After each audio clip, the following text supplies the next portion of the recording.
Good morning. The House Armed Services Committee meets today to receive an update on security and stability in Afghanistan. During a visit last week with the U.S. troops in Afghanistan, Secretary of Defense Robert Gates observed, "The closer you get to this fight, the better it looks." Having just returned from a fact-finding trip to Afghanistan a few weeks ago, I couldn't agree more. That's not too close. Our delegation met with senior military commanders and diplomats, talked to airmen at Bagram Air Base, Marines in Helmand Province, and soldiers in Kandahar, the birthplace of the Taliban movement that harbored al-Qaeda in the years prior to 9/11. We spent time with Afghan leaders who are trying to build a better tomorrow for their people, and excited children who are able to attend school for the first time in their young lives. It was clear to our delegation that our forces have made significant gains in the past year and have reversed the Taliban's tactical momentum. Our forces, working alongside their Afghan partners, have cleared former enemy strongholds, swept up significant weapons caches that are vital for the insurgency, and given more Afghans the confidence to defy the Taliban. We've made considerable progress in growing and professionalizing Afghanistan's army and police, so these forces are more capable and reliable partners to our own troops. As significant as our troops' achievements in the fields are, they can easily be undone by poor decisions made here in Washington. Although the influx of additional troops and a better resourced counterinsurgency strategy have led to operational gains, our witnesses today have the opportunity to lay out how this progress can be consolidated into a lasting strategic victory for the United States and its Afghan allies. In particular, the committee must understand what resources are required to reinforce the positive trends of 2010 so we can allow the Afghan government to assume the lead in governance and security. As Secretary Gates also said during his trip, there's too much talk about leaving and not enough talk about getting the job done right. Among the key questions to be addressed are, what conditions would be sufficient to permit the redeployment of some U.S. forces beginning in July 2011? Thus far, the exact terms of these conditions remain ambiguous. Unfortunately, what we hear informally from commanders on the ground is that the calendar is the only condition they've been given. Can any tactical and operational gains be permanently consolidated so long as the Taliban's leadership enjoys safe havens in Pakistan? Fortunately, our two witnesses, Undersecretary of Defense for Policy Michell Flournoy and Commander of the International Security Assistance Force in U.S. Forces Afghanistan, General David Petraeus, are eminently qualified to address these issues. Our nation has asked military families to shoulder a tremendous burden, just as we owe it to our nation's warriors and their loved ones to remain committed to the fight by properly resourcing the fight. We also owe it to them to get the war strategy right, for nothing would do more to honor their sacrifices than to achieve a strategic victory that makes all Americans more secure. Ranking Member Smith. Thank you, Mr. Chairman. Thank you, General Petraeus, Undersecretary Flournoy. We appreciate you being here, and certainly we appreciate all of your leadership and work in Afghanistan. And I want to start by concurring with the Chairman's remarks about the progress that may have been made in Afghanistan in the last year to 18 months. It has been very real. I think I and virtually every member of this committee has been to Afghanistan and seen that progress, understands the territory that the Taliban controlled not long ago, they no longer control. They've been driven out because of the hard work of the men and women of our armed forces, and also at great personal sacrifice. We have lost a lot of lives and had many, many wounded fighting that battle, and we need to honor that, respect that, and also understand the very real progress that they've made. And this makes a huge difference. Denying the Taliban safe haven undermines their ability to undermine the Afghan government and makes progress. And we should not fail to recognize the very, very real progress that is made. And I think we also need to be very clear that we have unquestionable national security interests in Afghanistan. I've heard some question those, why are we there? And I understand the frustration when you look at the cost and the loss of life, but I think we need to be 100% clear on why we're there. We're there because the Taliban and their al-Qaeda allies clearly threaten U.S. national security interests. This is where 9/11 was plotted, and if we don't have a secure Afghan government, there is no reason to believe that al-Qaeda and the Taliban will not return and once again have safe haven to plot attacks against us. We need a stable government in Afghanistan. We need a stable government in Pakistan. And right now, unquestionably in both, in different ways, they need our help to get there. So those interests are clear, and I hope every member of this committee understands that. At the same time, the cost of this is very high.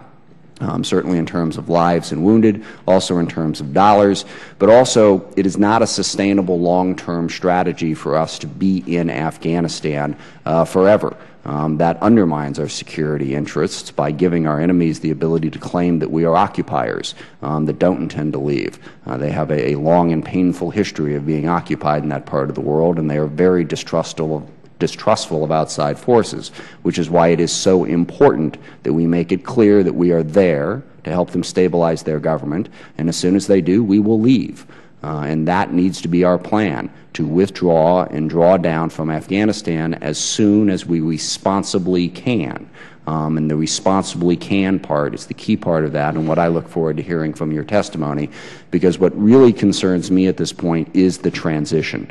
As I said, the gains we've made are real. I've seen them myself, but how sustainable are they?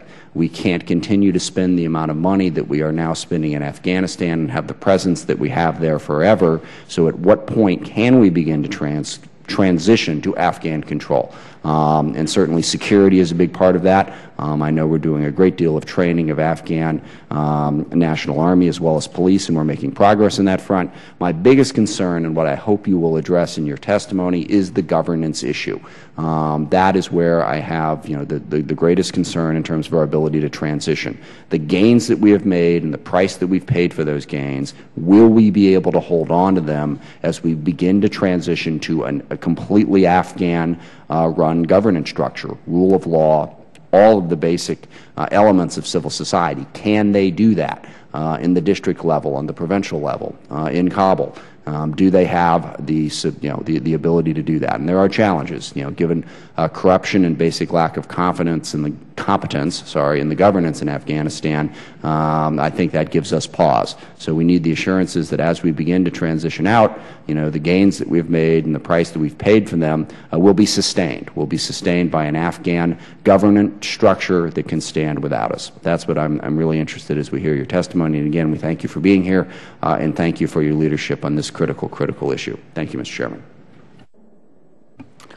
Thank you. As I mentioned, we have our two witnesses today, the Honorable Michell Flournoy, Undersecretary of Defense for Policy, General David Petraeus, the Commander, International Security Assistance Force and U.S. Forces, Afghanistan. General, you've been called many times to very important assignments. We really appreciate what you're doing, and the sacrifice that you have made and your family has made, and all of those sitting behind you in uniform, and all of those men and women that you lead in the command area where you're serving.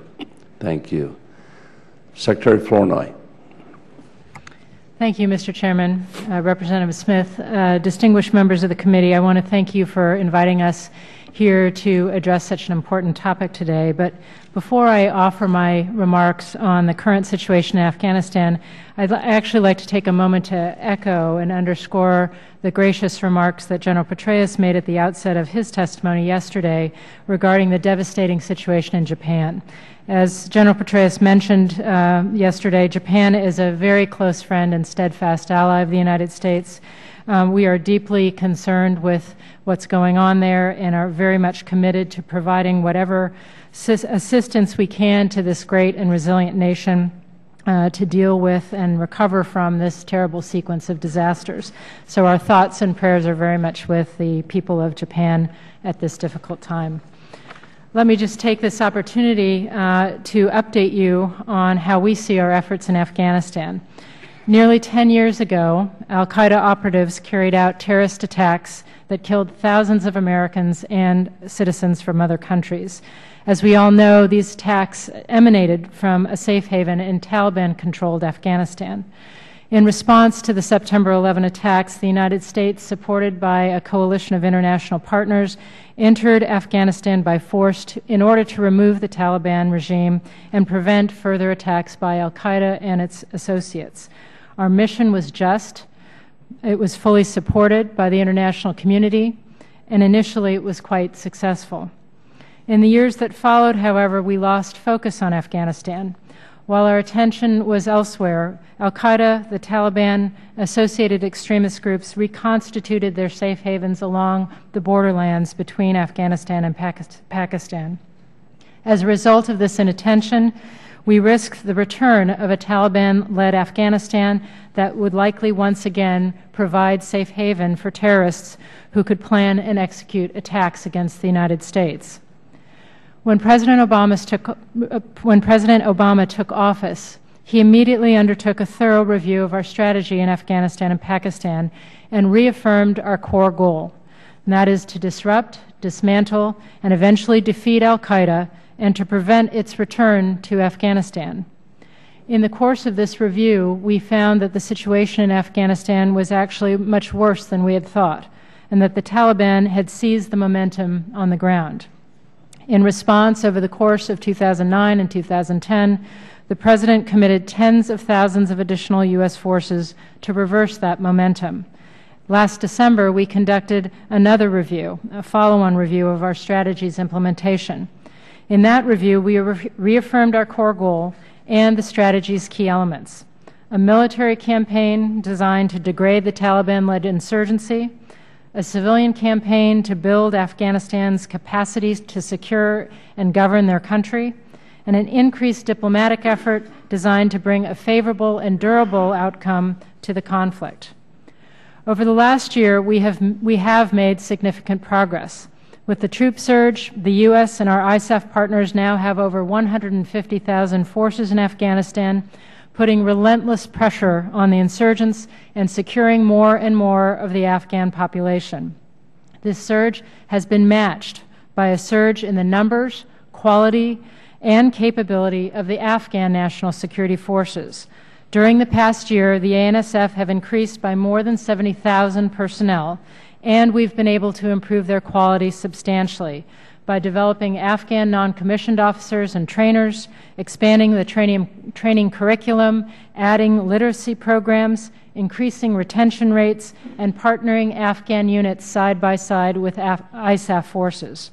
As General Petraeus will describe in some detail, U.S. and ISAF forces fighting side by side with an increasingly capable ANSF throughout Afghanistan have wrested the initiative from the insurgents, even in the strongholds of Kandahar and Helmand provinces. And we've turned up the pressure on al-Qaeda and affiliated groups in the border region of Afghanistan and Pakistan, significantly degrading, though not yet defeating, their ability to plan and conduct operations against us. One key contributor to this positive momentum is the Afghan Local Police Initiative, a village-focused security program that has already significantly disrupted insurgent activity, denied insurgent influence in key areas, and generated quite serious concern among the Taliban leadership. At the same time, we ramped up our civilian efforts to improve Afghan governance and development. Today, thanks to the civilian surge, there are more than 1,100 civilians from 9 different U.S. agencies helping to build Afghan governance and economic capacity, work that is absolutely vital to the ultimate success of our overall mission in Afghanistan. Nevertheless, the significant gains we've made in the last year are still reversible. There is tough fighting ahead, and major challenges remain. Most notably, we must continue our efforts with Pakistan to eliminate terrorist and insurgent safe havens along the border. We seek to build an effective partnership with Pakistan that advances both of our interests, including the denial of safe haven to all violent extremist organizations. To do so, we must demonstrate to our Pakistani partners that we will remain a strong supporter of their security and prosperity both now and in the years to come, even as we ask them to do more to defeat terrorism. In addition, we must work with the Afghan government to tackle corruption, especially the predatory corruption that erodes public trust and fuels the insurgency. And we must help create the conditions necessary to enable a political settlement among the Afghan people. This includes reconciling those insurgents who are willing to renounce al-Qaeda, forsake violence, and adhere to the Afghan Constitution. This July, we will begin a responsible, conditions-based drawdown of our surge forces in Afghanistan. We will also begin the process of transitioning provinces to Afghan lead for security. By the end of 2014, we expect that Afghans will be in the lead for security nationwide. This transition is a process, not an event, and that process will unfold village by village, district by district, province by province. The determination of when transition will occur and where it will occur is going to be based on bottom-up assessments of local conditions. This process is beginning now, and in fact, we expect President Karzai to announce the first round of districts and provinces for transition on March 21st. As this process gets underway, and as ANSF capabilities continue to develop, we and our ISAF partners will thin out our forces as conditions allow and gradually shift to more and more of a mentoring relationship with the Afghan forces. Some of those ISAF forces that are moved out in a given area will be reinvested, either in other geographic areas or in the training effort, in order to further advance the transition process. The objective here is to ensure that any transition is irreversible. We have no intention of declaring premature transitions only to have to come back and finish the job later. We would much rather stick to a gradual approach, making sure that an area is truly ready for transition before thinning out ISAF forces there.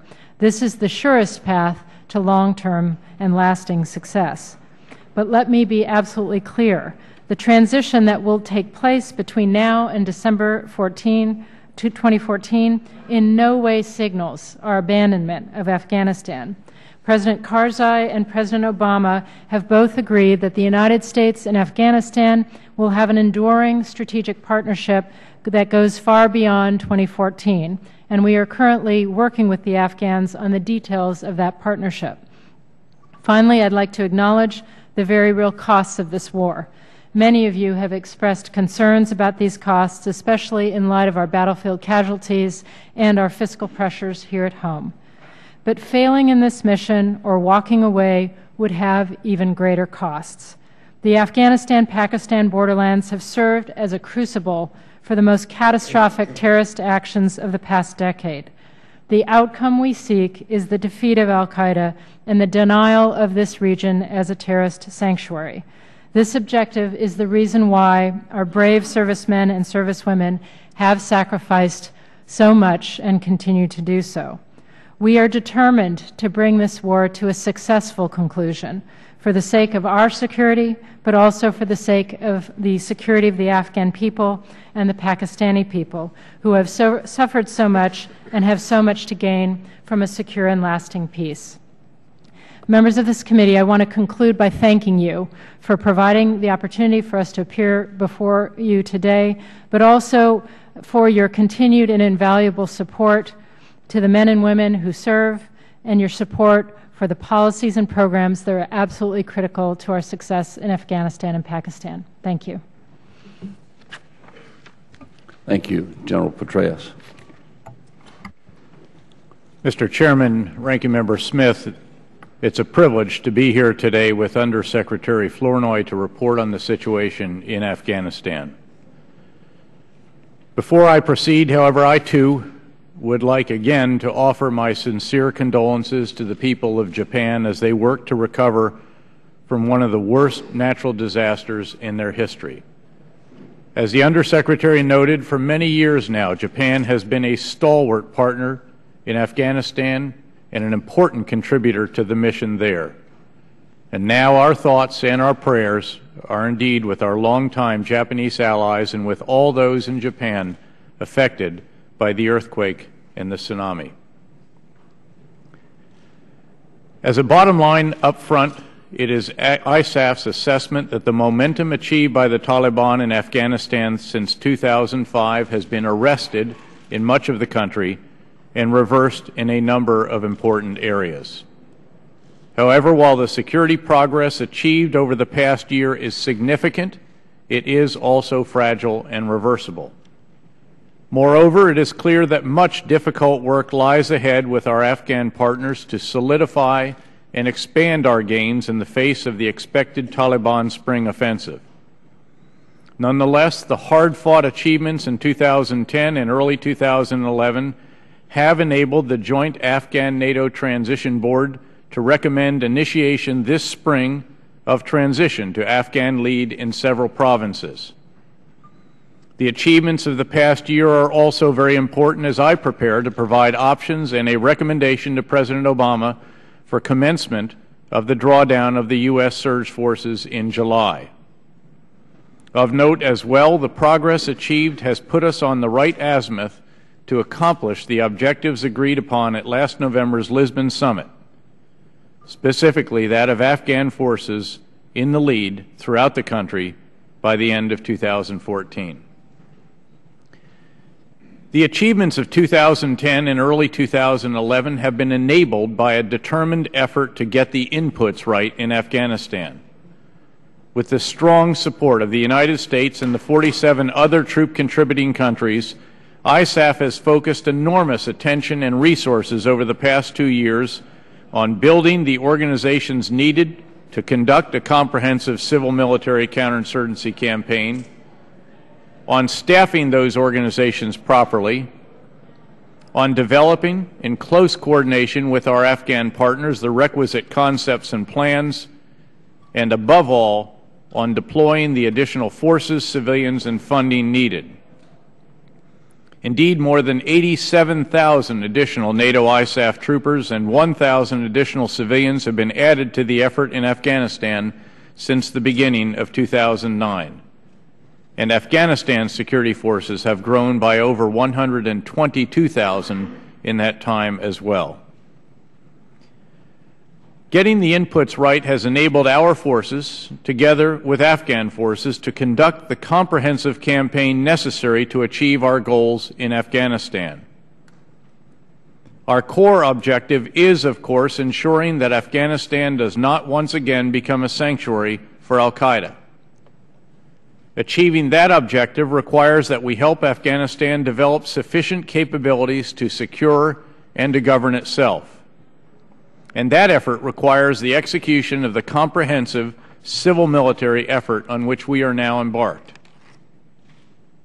Over the past year in particular, ISAF elements, together with our Afghan and international partners, have increased all the activities of our comprehensive campaign substantially.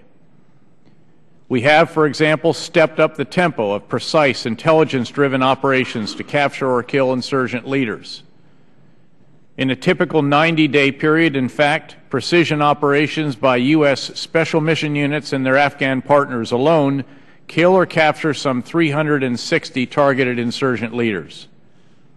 Moreover, intelligence-driven operations are now coordinated with senior officers of the relevant Afghan ministries, and virtually all include highly trained Afghan soldiers or police, with some Afghan elements now in the lead on these operations, particularly in the Kabul area. We have also expanded considerably joint ISAF-Afghan operations to clear the Taliban from important, long-held safe havens and then to hold and build in them. ISAF and Afghan troopers have, for example, cleared such critical areas as the districts west of Kandahar that were the birthplace of the Taliban movement, as well as important districts of Helmand province, areas that expand the Kabul security bubble, and select locations in the north where the Taliban expanded its presence in recent years. One result of such operations has been a fourfold increase in recent months in the numbers of weapons and explosives caches turned in and found. Another has been the gradual development of local governance and economic revival in the growing security bubbles. In fact, Marja, the one-time hub of the Taliban and the illegal narcotics industry in central Helmand province, held an election for a community council on March 1st, during which 75% of registered voters cast a ballot. And as a result of improvements in the security situation there, the markets, which once sold weapons, explosives, and illegal narcotics, now feature over 1,500 shops selling food, clothing, and household goods. We have positioned more forces as well to interdict the flow of fighters and explosives from insurgent sanctuaries in Pakistan. And we will do further work with our Afghan partners to establish as much of a defense in depth as is possible to disrupt infiltration of Taliban and Haqqani network members from those sanctuaries. Meanwhile, we are coordinating more closely than ever with the Pakistani Army to conduct ISAF operations that will provide the anvil on the Afghan side of the Durand Line, against which Pakistani Taliban elements can be driven by Pakistani operations in the border areas. With your support, we have also devoted substantial additional resources to the development of Afghanistan's security forces. This effort is, of course, another important component of our comprehensive approach. Indeed, it is arguably the most critical element in our effort to help Afghanistan develop the capability to secure itself. We have seen significant progress in this arena over the past year, though we have had to contend with innumerable challenges, and our Afghan partners are the first to note that the quality of some elements is still uneven. The train and equip mission is, in fact, a huge undertaking, and there is nothing easy about it. However, the past year alone has seen Afghan forces grow by over 1/3, adding some 70,000 soldiers and police. And notably, these forces have grown in quality, not just in quantity. Investments in leader development, literacy, and institutions have yielded significant dividends. In fact, in the hard fighting west of Kandahar in late 2010, Afghan forces comprised some 60% of the overall force, and they fought with skill and courage. As the Undersecretary noted, President Karzai's Afghan local police initiative has also been an important addition to the overall campaign. It is, in essence, a community watch with AK-47s under the local district chief of police, with members nominated by a representative Shura Council, vetted by the Afghan Intel Service, and trained by and partnered with Afghan police and U.S. Special Forces elements. The initiative does more than just allow the arming of local forces in the conduct of limited defensive missions. Through the way each unit is established, this program actually mobilizes communities in self-defense against those who would undermine security in their areas. For that reason, the growth of these elements is of particular concern to the Taliban, whose ability to intimidate the population is limited increasingly by it. There are currently 70 districts identified for Afghan local police elements, with each district's authorization averaging 300 ALP members. 27 of the district ALP elements have been validated already for full operations, while the other 43 are in various stages of being established. This program has emerged as so important to our overall effort that I have put a conventional U.S. infantry battalion under the operational control of our Special Operations Command in Afghanistan to augment our special forces and increase our ability to support the program's expansion. We have increased as well our efforts to enable the Afghan government's work and that of international community civilians to improve governance, economic development, and the provision of basic services.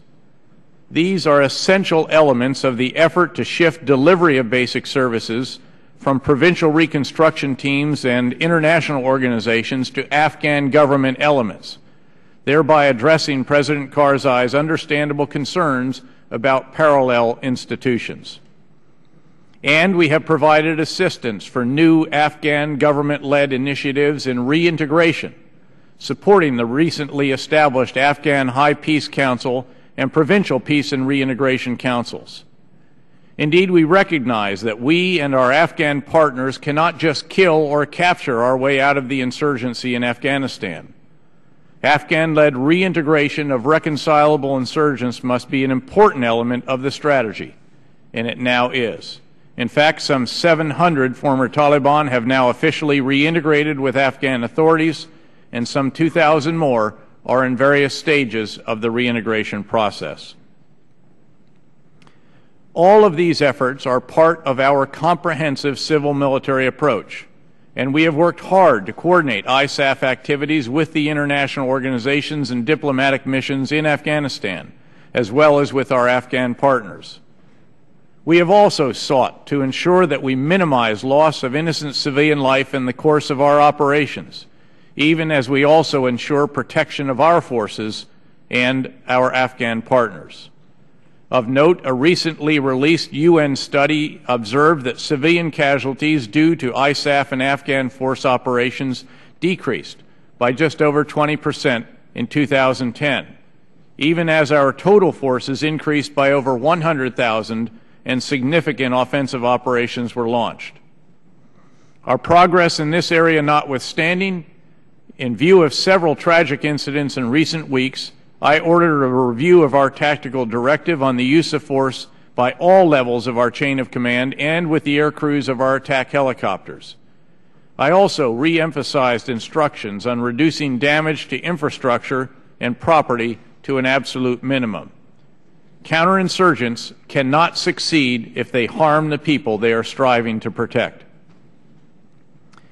As I noted at the outset, the Joint Afghan-NATO Intikal, or Transition Board, has recommended to President Karzai and NATO leaders commencement of transition in select provinces in the next few months. President Karzai will announce these locations in a speech next week. In keeping with the principles adopted by the North Atlantic Council to guide transition, the shifting of responsibility from ISAF to Afghan forces will be conducted at a pace determined by conditions on the ground, with assessments provided from the bottom up so that those at operational command level in Afghanistan can plan the resulting battlefield geometry adjustments with our Afghan partners.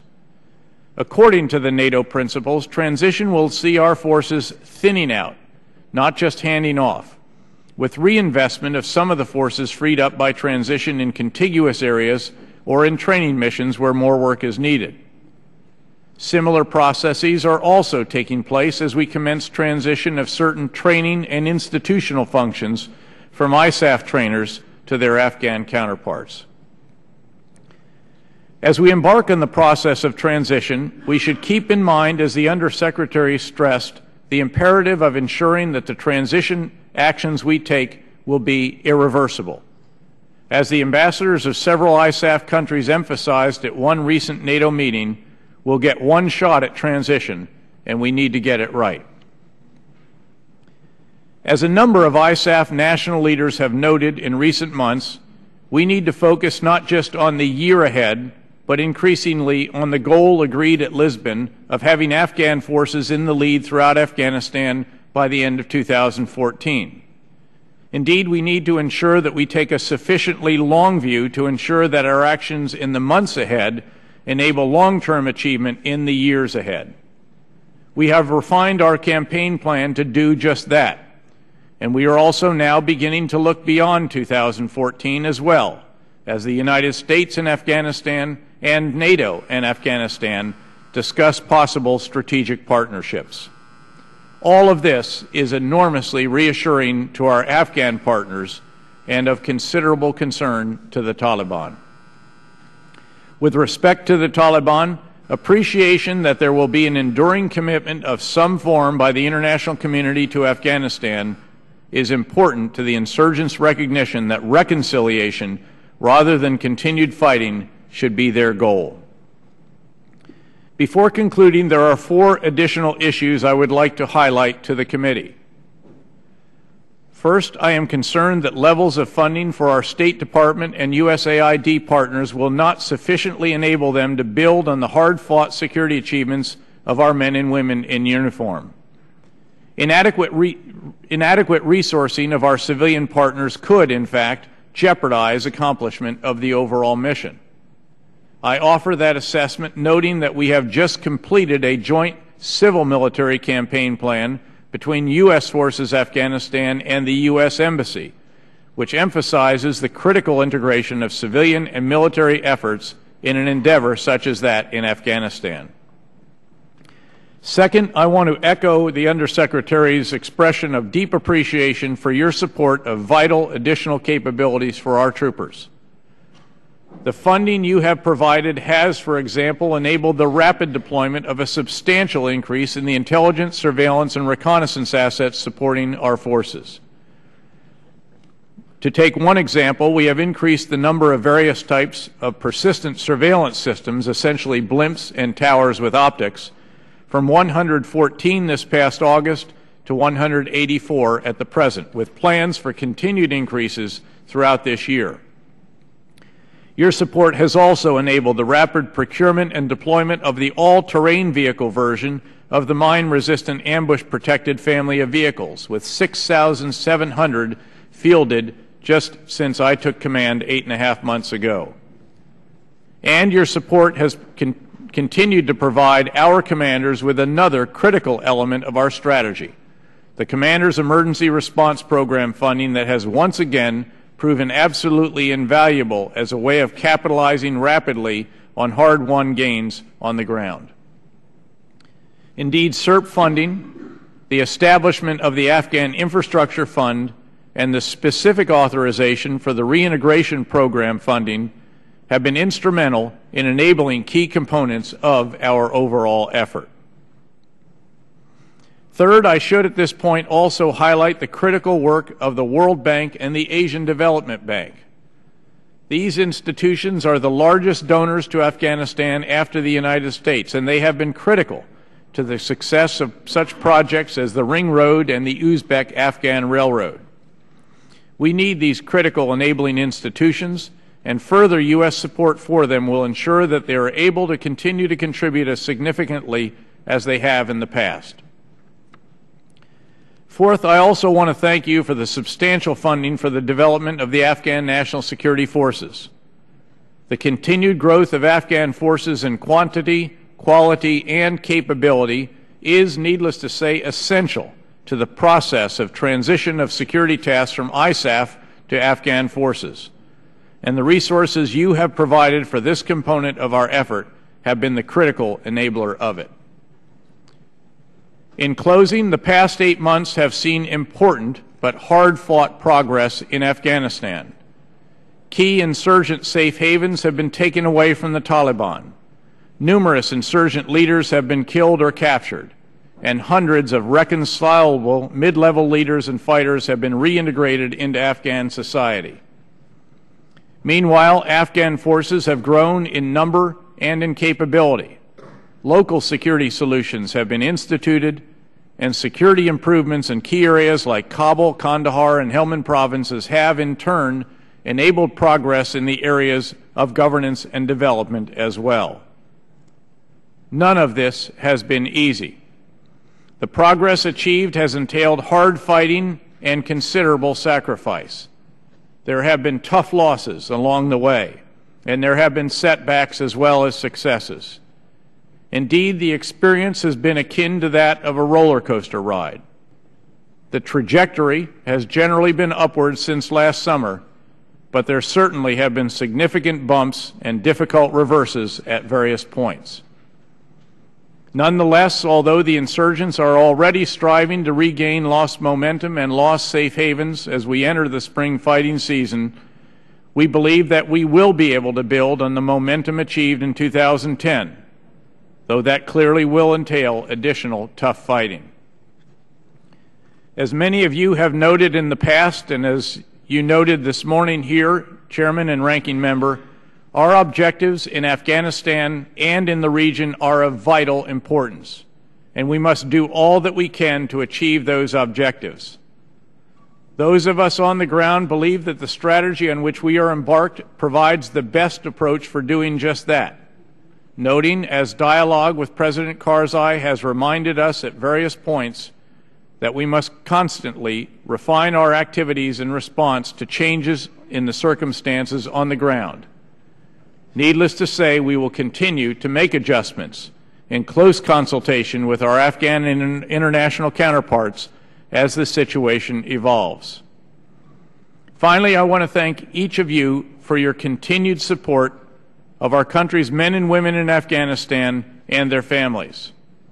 As I have noted to you before, nothing means more to them than knowing that what they're doing is important and knowing that their sacrifices are appreciated by their leaders and their fellow citizens back home. Each of you has sought to convey that sense to them, and we are very grateful to you for doing so. Thank you very much.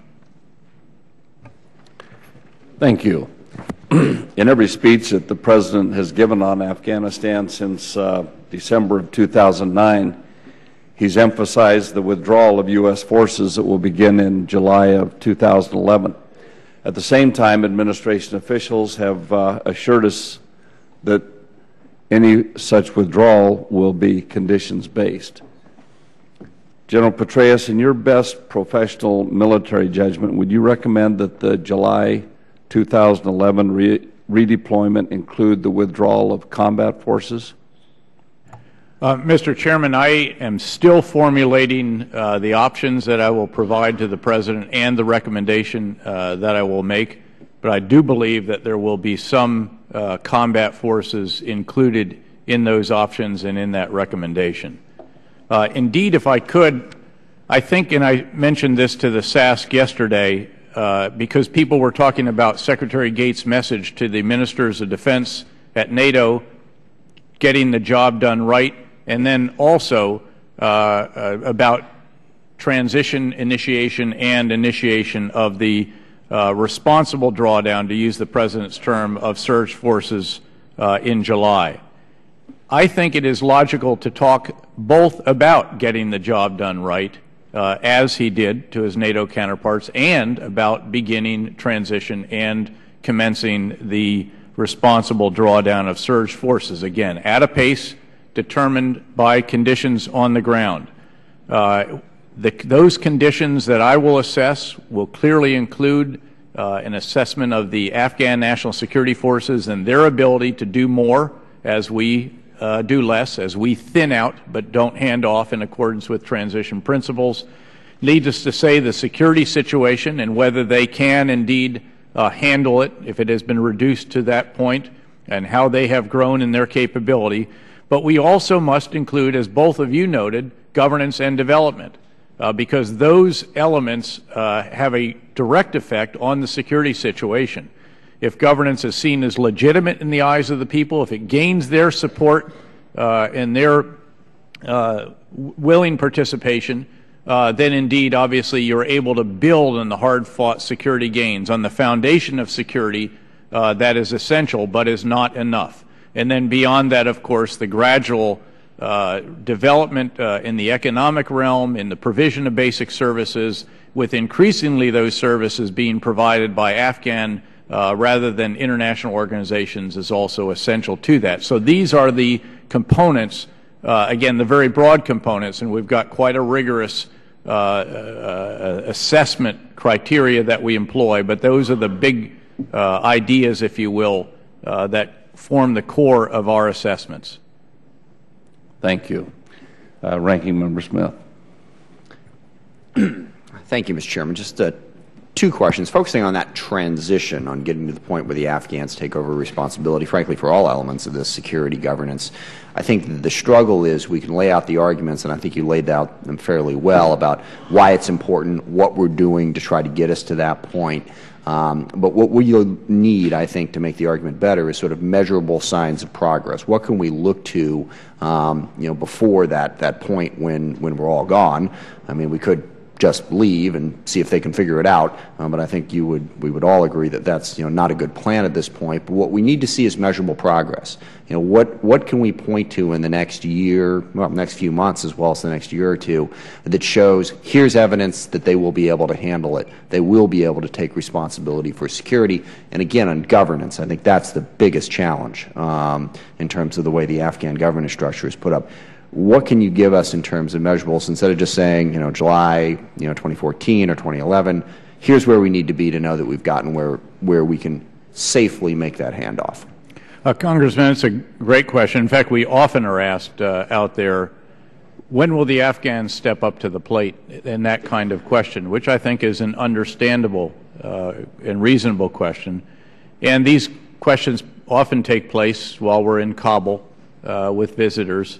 And I will note quite often that, in fact, in the area that they're located, it is Afghans who have assumed the lead in security tasks in Kabul, the greater Kabul area, which includes some 1/5 to 1/4 of the entire country's population, somewhere around 5 million or so people.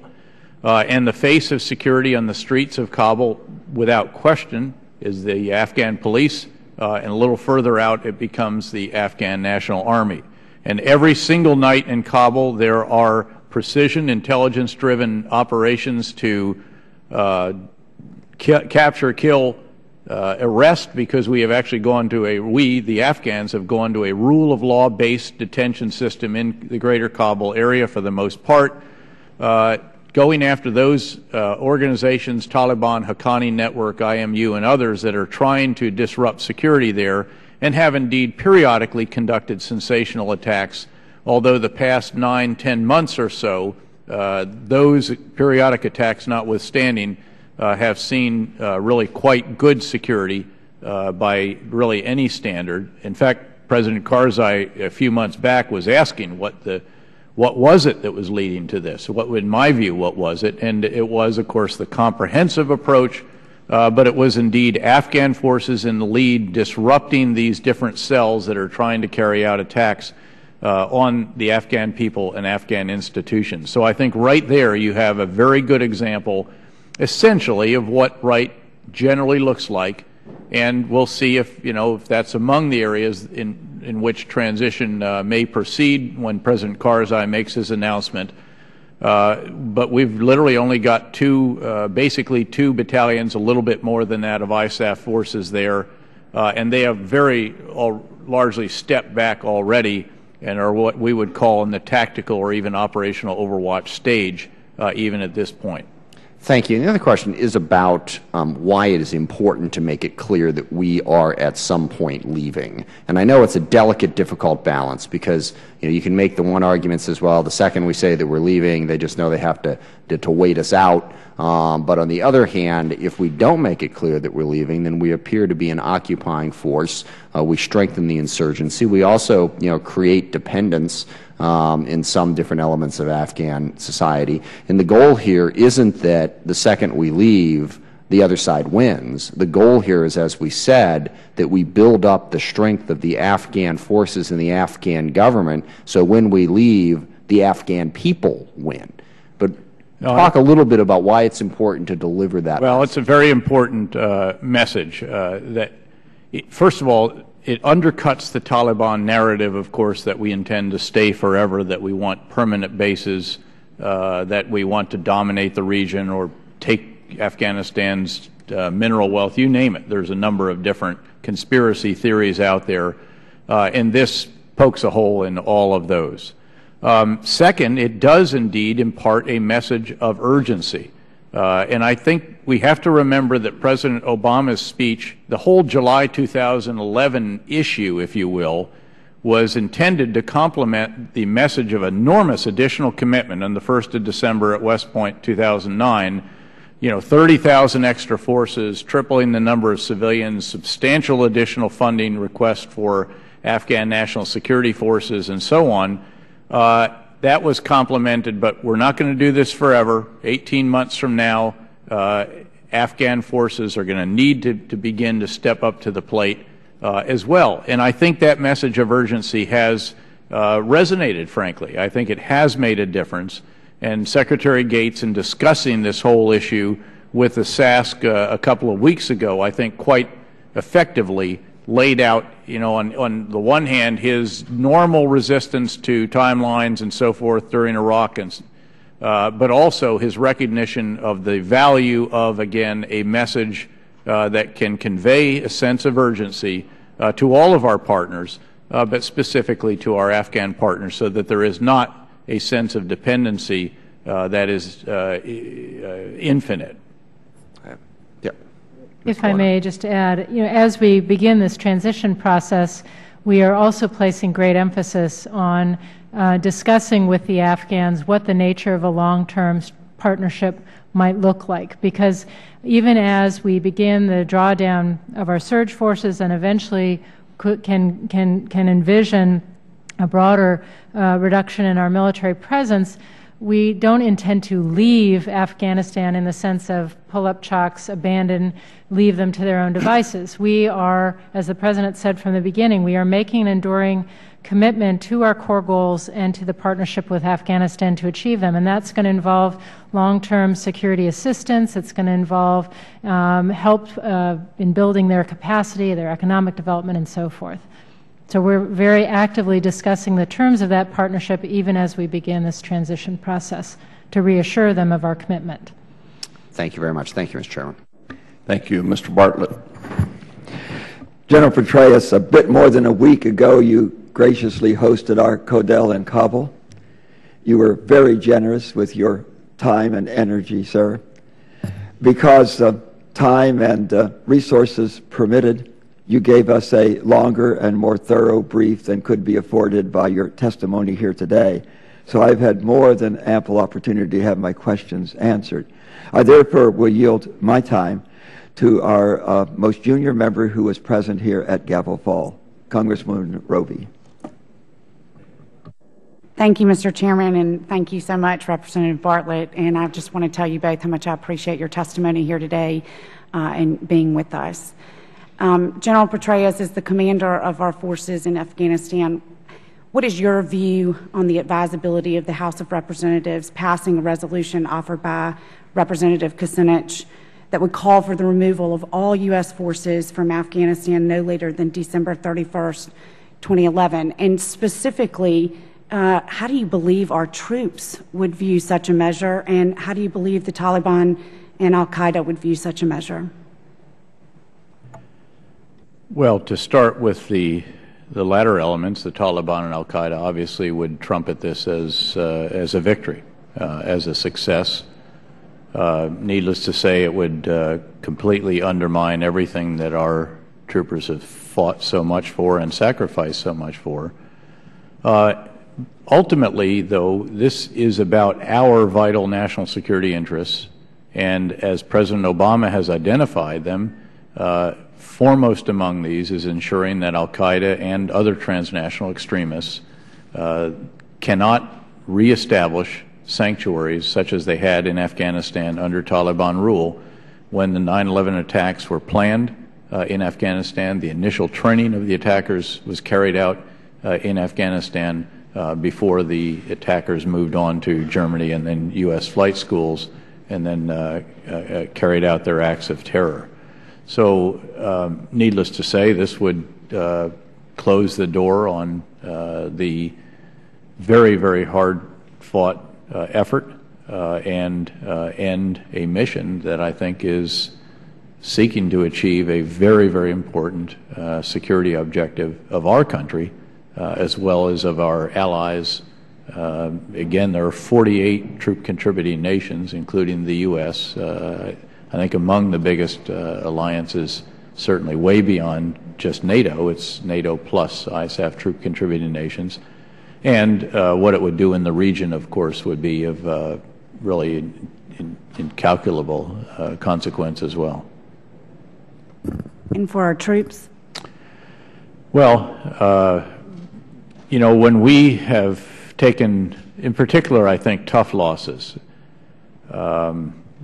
and I remember the first time when I was a division commander in Iraq in 2003, and we had a horrible night. We had two Black Hawk helicopters that collided. One was circling an operation, the other, for some reason, transited, and 17 great troopers were killed in a single crash in a single night.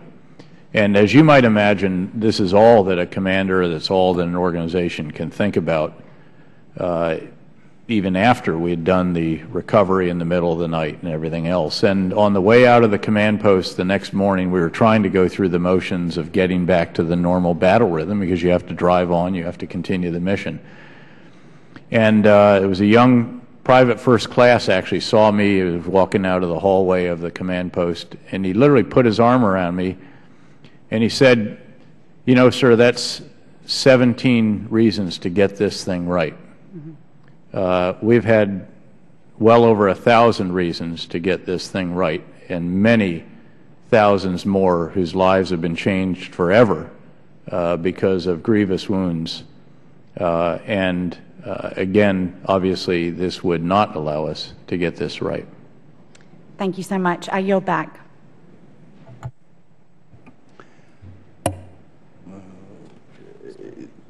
Thank you, Mr. Andrews. Thank you, Mr. Chairman. Madam Secretary, thank you for your service.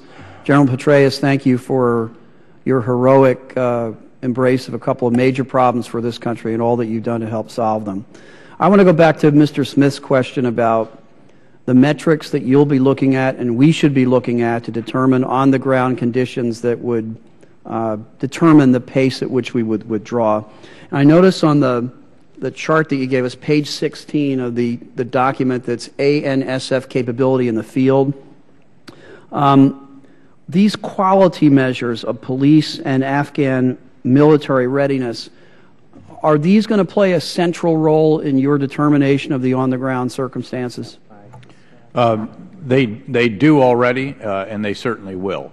We look very closely at the capability of the forces. We try to make this as rigorous and absolutely forthright as we can. These are not measures of just quantitative items. In other words, it's not just do they have 80% or better of their equipment, does it work, right, this and that. It also includes subjective evaluations of leadership in the organizations and, frankly, of their fighting capability. I noticed that on both the police and Army readiness measures, none of the units are at the green or independent level yet that you're looking at. But it does look like the trending is good. On the police units, in May of 2010, 35 out of 293 units were at the effective with advisors level. By February, that was 96 out of 313. And the Army, the similar comparison would have been a jump from 27 units out of 115 up to 52 out of 157. What do you think is going to happen to that pace in both the police and the Army, let's say in the next 6-month window? What can we expect? Well, we certainly have every objective of increasing, again, the quality of the performance of these organizations. Keep in mind that one reason that they are generally not seen as capable of independent activities is because the forces don't have the enablers that are necessary to do this. And that's, in fact, our effort with the Afghan National Security Forces is shifting increasingly from building more infantry battalions or Afghan National Civil Order police battalions, in other words, combat forces, to building more combat support forces, artillery, some light armor. I would assume that if that works, military intelligence. If that works, we might see a sort of exponential jump in readiness, because as more leaders become more battle tested, they can elevate the level of performance of more units. Is that right? I'm not sure that I would share exponential. I think we'll see a steady increase in the development of these forces. But again, the real challenge you just put your finger on, Congressman, that's leadership. It's leader development. And you can develop private soldiers, you can develop young policemen, but development of leaders who can command companies, battalions, brigades, and corps in their structures, just as in ours, takes years. And it takes not just, again, training and experience on the battlefield. It literally takes education and professional military development. I wanted to come back to the comment you made at the bottom of page 3 of your testimony, where you're concerned about, or excuse me, I'm on the wrong page, but you expressed your concern about underfunding our AID and State Department efforts.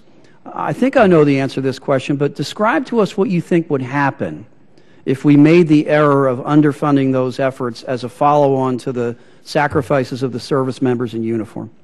Well, again, it would deprive us of the ability to build on the hard-fought security gains. Again, security is the foundation on which all else is built. And once you have it, though, you do have to build on it, because it actually strengthens the foundation. This is not a linear development. This is not security, then governance, then development, then confidence, or what have you, although there's a little bit of that. There's really a spiral effect where a bit of progress in the security arena allows a bit of progress, say, in local governance, which now lets the market reopen, which means that now the people give you a little more intelligence, tell you where the weapons caches are. And just as that upward spiral can succeed, and an underfunding would create a downward spiral that could get us right back in the same hornet's nest. It can, and it can, it can enter a death spiral, and that's what you always are seeking to avoid, needless to say. Thank you very much for your time this morning. I yield back, Mr. Chairman. Thank you. Mr. Thornberry. Thank you, Mr. Chairman. I appreciate y'all's efforts to put a silver lining on the dark cloud of the July withdrawal date. But as I summarize your testimony, it is we're just getting the inputs right. We are making significant progress. That progress is fragile and reversible, and we're going to leave in July no matter what. Now, we're going to be careful about where we leave and how we leave, and we're going to try not to pull the rug out from under anyone. But if I'm an Afghan trying to figure out which side I'm going to come down on, or if I'm Taliban trying to pace my activities, or even if are my own troops, I'm not sure I follow that logic. But I understand that the President said it, and that's what's happening. But I worry about whether it undercuts our efforts there. General, I'd like to ask about corruption, because we hear a lot about that, but I was intrigued by an article in The American Interest by Lawrence Rosen, who basically argues that the idea of corruption in a tribal society is fundamentally different from the way we view corruption. And as a matter of fact, he says that for Afghans to understand corruptions as Americans do, more or less entails their having to experience the whole web of religious, social, and economic concepts that we have experienced. That really is asking too much. Are we asking them too much on the anti-corruption piece of this? Well, thanks, Congressman. And first, if I could just very quickly comment on the July 2011, I think you would be correct if it were not for the Lisbon and 2014 date that was agreed at Lisbon. That, I think, was very reassuring to the Afghan people. There is no question that as we explained July 2011, the concept of a message of urgency to complement the additional huge commitment of the United States and so forth, that there was a residual doubt. But I remember going out into a small village in western Afghanistan a week or so after returning from the Lisbon summit, where, of course, all the NATO ISAF leaders agreed that the goal would be Afghan forces in the lead by the end of 2014, and indeed they were already talking about the concept of beyond 2014 with a NATO and Afghan and then U.S. and Afghan strategic partnership agreement, discussions on which have now begun. And I was out there in this little village. There's no electricity, there's no satellite dishes, there's very, very little of anything. Crowd gathered around in the marketplace, and I thought I would try to explain what a summit was and what took place at Lisbon, a place far, far away and so forth. And I started into this, and I said, there was a big meeting held a week ago. And he said, you mean the Lisbon summit, General? And I said, yeah. Did you hear about that? He said, of course, all Afghans are politicians, and we all listen to BBC Pashto every night. And he said, we were very reassured to hear the leaders talk about the end of 2014. So I think that, again, that as Secretary Gates explained, there is something to a message of urgency. There is something to undercutting the Taliban narrative of staying forever, but there's also something clearly to a responsible conditions-based pace for drawdown. With respect to corruption, we are not, of course, trying to turn Afghanistan into Switzerland in a decade or less.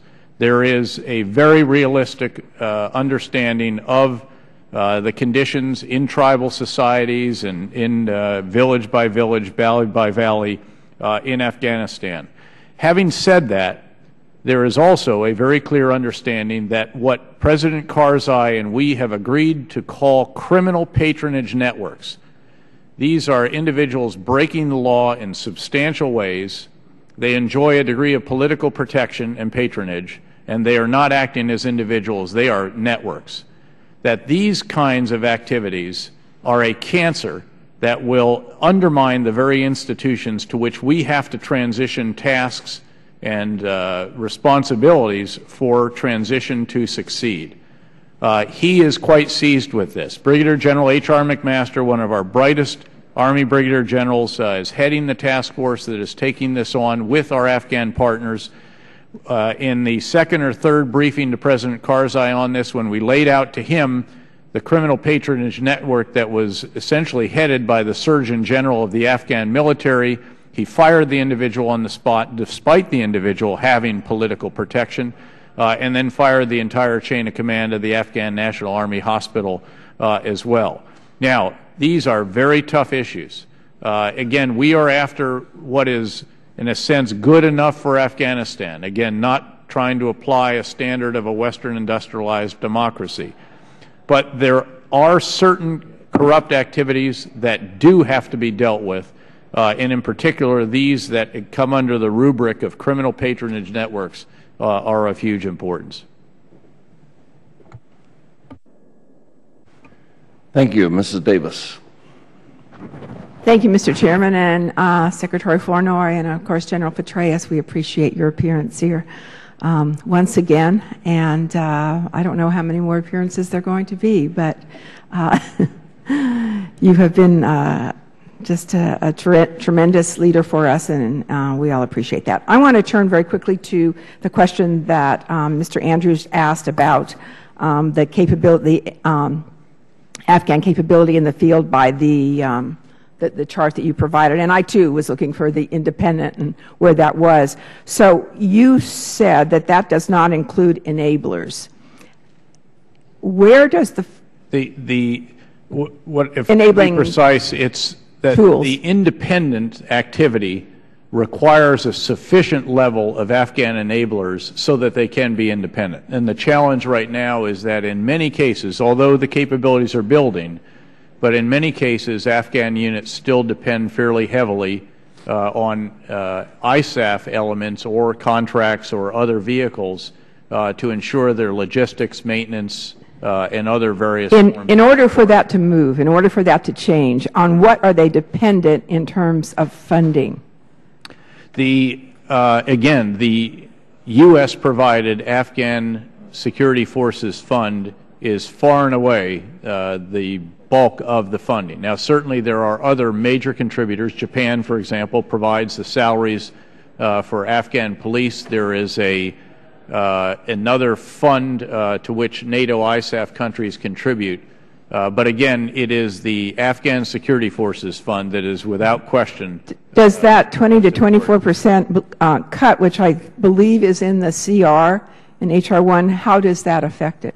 Well, when that hits, and again, we project that that would hit perhaps sometime in June, that would have an enormous effect, a negative effect on our effort, needless to say. And it would undermine, it would undercut our efforts to develop the enablers. Because again, we've always had a progression that first you develop guys who can help you in the fight actually out there against the insurgents, and gradually you build the institutions, the ministries, the branch schools, staff colleges, leader development courses. By the way, literacy programs have featured very prominently now. We finally bit the bullet and said that, you know, having a soldier who can shoot but can't read a serial number off a weapon is not the way to go.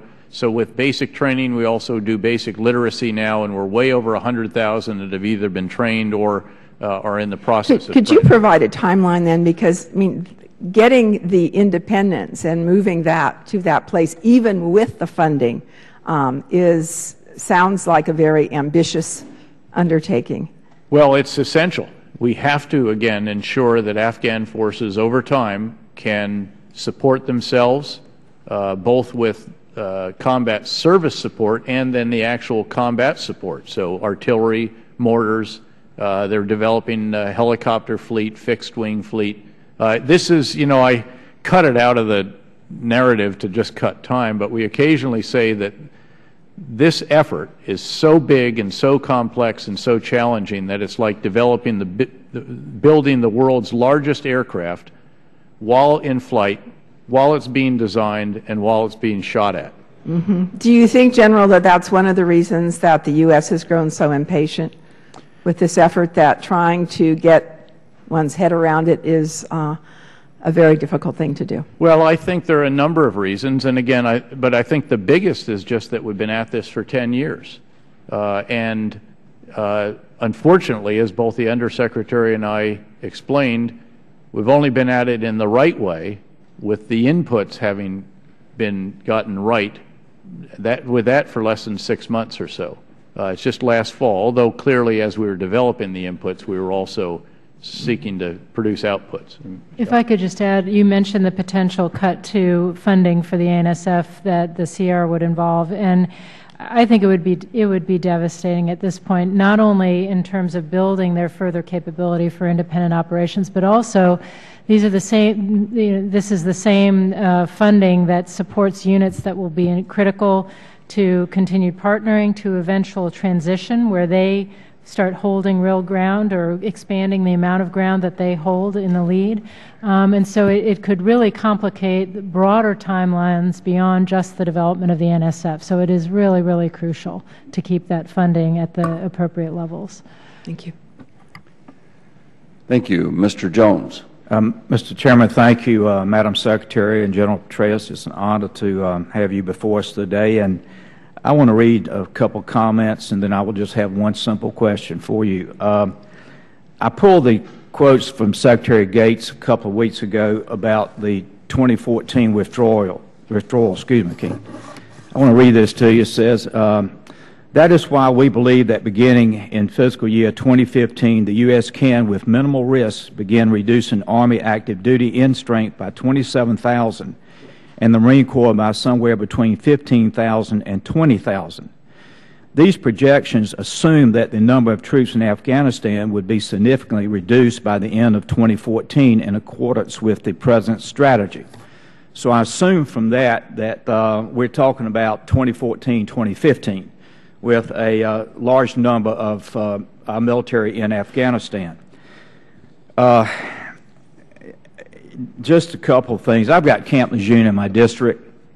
I think I'm pretty close to the Marine Corps. I don't have a military background, but I listen to them very carefully. And I have a couple of friends who are generals that are active duty, a couple that are retired. I'm not going to mention their names. It wouldn't be fair, so I'm not going to do that. But recently, I was down in Jacksonville and spoke to a group, and I said, I know y'all probably would disagree with me, but I'm for getting our troops out in a reasonable time in a safe way. So this Marine, 31 years in the Marine Corps, retired as a lieutenant colonel, said, no, let me tell you, I talked to active duty Marines, and many of them are just tired and worn out. They don't see the end point. I'm getting to something else and then the question. So he said, I said, well, could I use your name during a debate? He said, I'll give you a letter. And I'll just read a couple of sentences and I'll get toward an end because time is moving forward. It makes no difference if we're there 4 or 40 years, the result will be the same. The war is costing the United States billions of dollars a month to wage, and we'll still continue to get more young Americans killed. The Afghans have no end state for us. It has no end state for us. I urge you to make a contact with all the current and newly elected members of Congress and ask them to end this war and bring our young men and women home. If any of my comments will assist you in this effort, you are welcome to use them in my name, Lieutenant Colonel Dennis Adams. The retired general that I made mention to, that I cannot tell you his name, but I think you would know it if I could, I asked him after the comments came out by Senator McCain and Lieberman, General, what do you think about 4 more years? These are his thoughts. I do not believe that 40 more years will guarantee victory, whatever that is, so 4 would do nothing. Then he made comments about Lieutenant General John Kelly's son being killed. The other point I won't have time to go through that because I want to give you a chance to answer the questions. But in the latest poll that was released yesterday, I believe, by the ABC News Washington Post poll, 73% of Americans say the United States should withdraw a substantial number of its combat forces from Afghanistan this summer, but just 39% think it will. Well, after listening to Secretary Gates, who I respect, as I respect both of you, they're right. It ain't going to happen. My point is, I probably will not be sitting here in 2015. You might not be sitting at the panel in 2015. But if there would be a general or a Madam Secretary that would say to the Congress in 2015, we just need 2 or 3 more years to train the Afghans and to make sure that their governance can withstand. Give me your thoughts on being on 3 or 4 years from now, having to say that. Would you think we are making progress if we have to be there longer than 2014, 2015? Or would you be honest with, not you personally, but the people sitting there, would they be honest with the Congress and say, you know, 15, 16, 17 years, for God's sakes, how much more can we take? How much more can we give? Treasure and blood. Well, first of all, Congressman, let me just reassure you of something that I've told you in this body before and also the SASC, and that is if I ever felt that we couldn't achieve our objectives, that I would be very forthright with my chain of command, with the President of the United States, and with all of you. I believe the objectives are of enormous importance, as I stated earlier. You know, when the President asked me to deploy there on very short notice, there was only one possible answer to that. You know, I may not be at this table, probably won't be at 2015, but I'll tell you that my son is in uniform, and Lieutenant Petraeus just completed a tour in Afghanistan, which thankfully we were able to keep very quiet, and redeployed in November after serving as an infantry platoon leader. We're very proud of what he did. He thinks he was doing something very important. Candidly, I mean, I understand the impatience of the U.S. people. I'm impatient. I remember one of your colleagues actually who came to Iraq we were about 6 months into the surge. It was the height of the violence. It was extraordinarily difficult. And she told me up front, she said, General, you need to know that I am a member of the Out of Iraq Caucus. And I said, Congresswoman, so am I.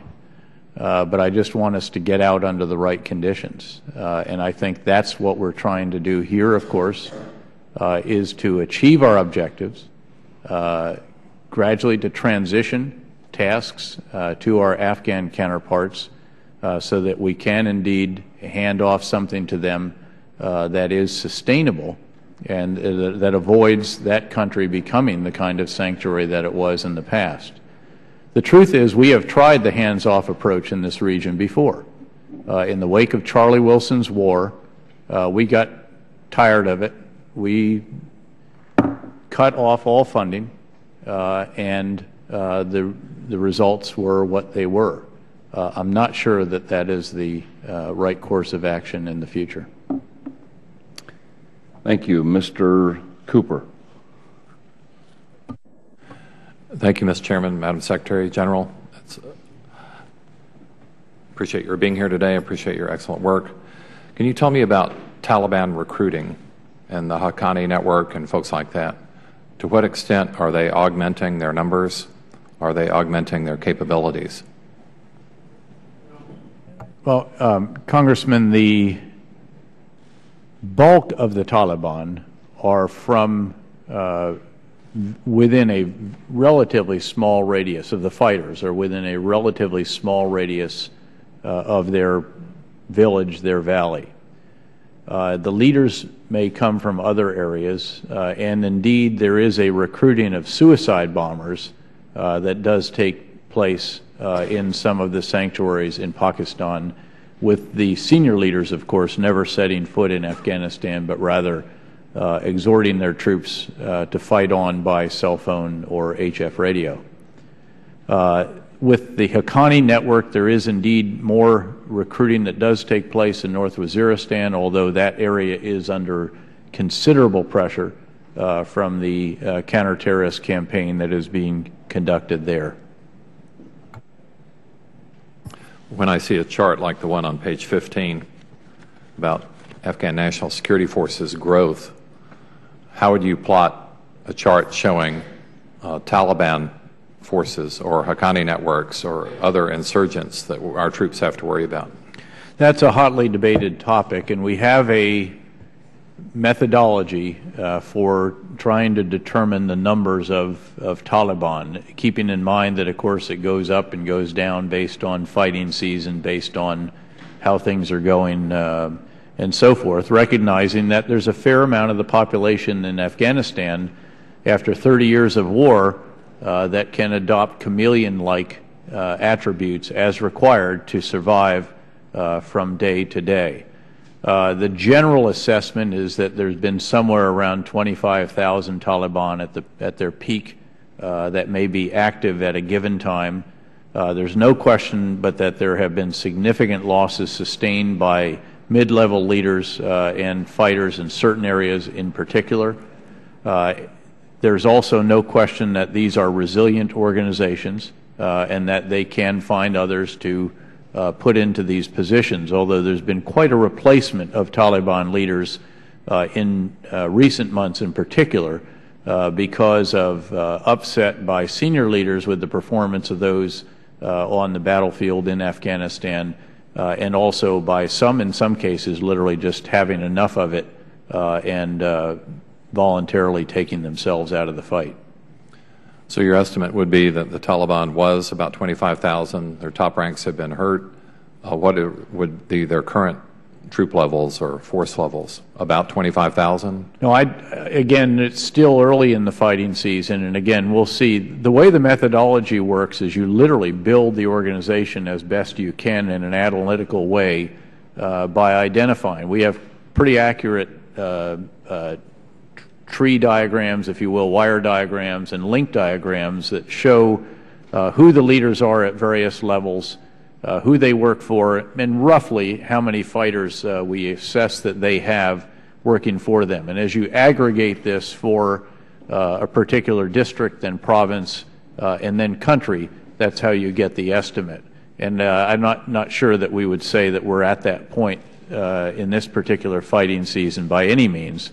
We still assess that there's a fair number of leaders who are either just coming back or preparing to come back. About how many people would be in the Haqqani network? Let me actually take that one for the record if I could, and I'll provide you the classified numbers of that and show you the structure of that organization. How about their fighting capabilities? The Haqqani network is generally assessed to be, again, the most challenging, frankly. Again, it's an organization that most also assess as, certainly the senior leadership is very unlikely to reconcile, where there is, on the other hand, a reasonable prospect for reconciliation of mid-level and below Taliban leaders who are in Afghanistan, and even the possibility of some of the more senior leaders breaking off and considering reconciliation. The fact is that there are some former senior Taliban government members who reconciled, if you will, living in Kabul and are occasionally seen as conduits by the National High Peace Council and others with those who are still active. I see that my time has expired. Thank you for your service, General. And thanks for your support of our troopers in that great state, especially the Screaming Eagles. Thank you, Mr. Aiken.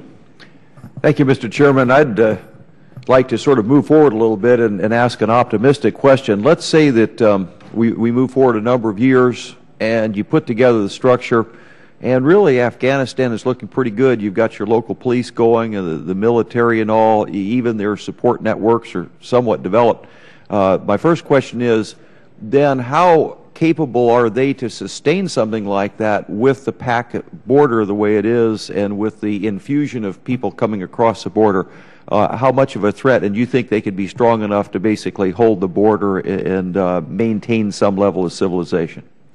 Well, obviously a lot will depend on what Pakistan does over the years to help its neighbor to the west.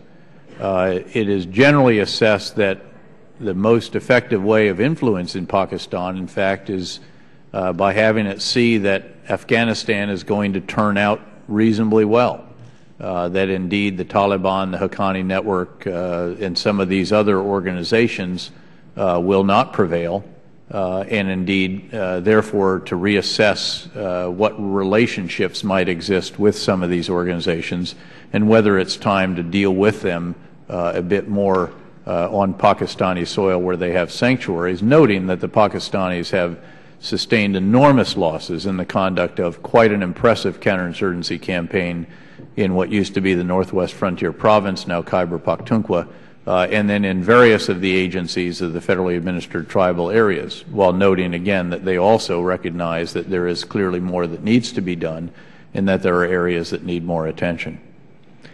So I think the answer that I heard was it really depends a whole lot on Pakistan.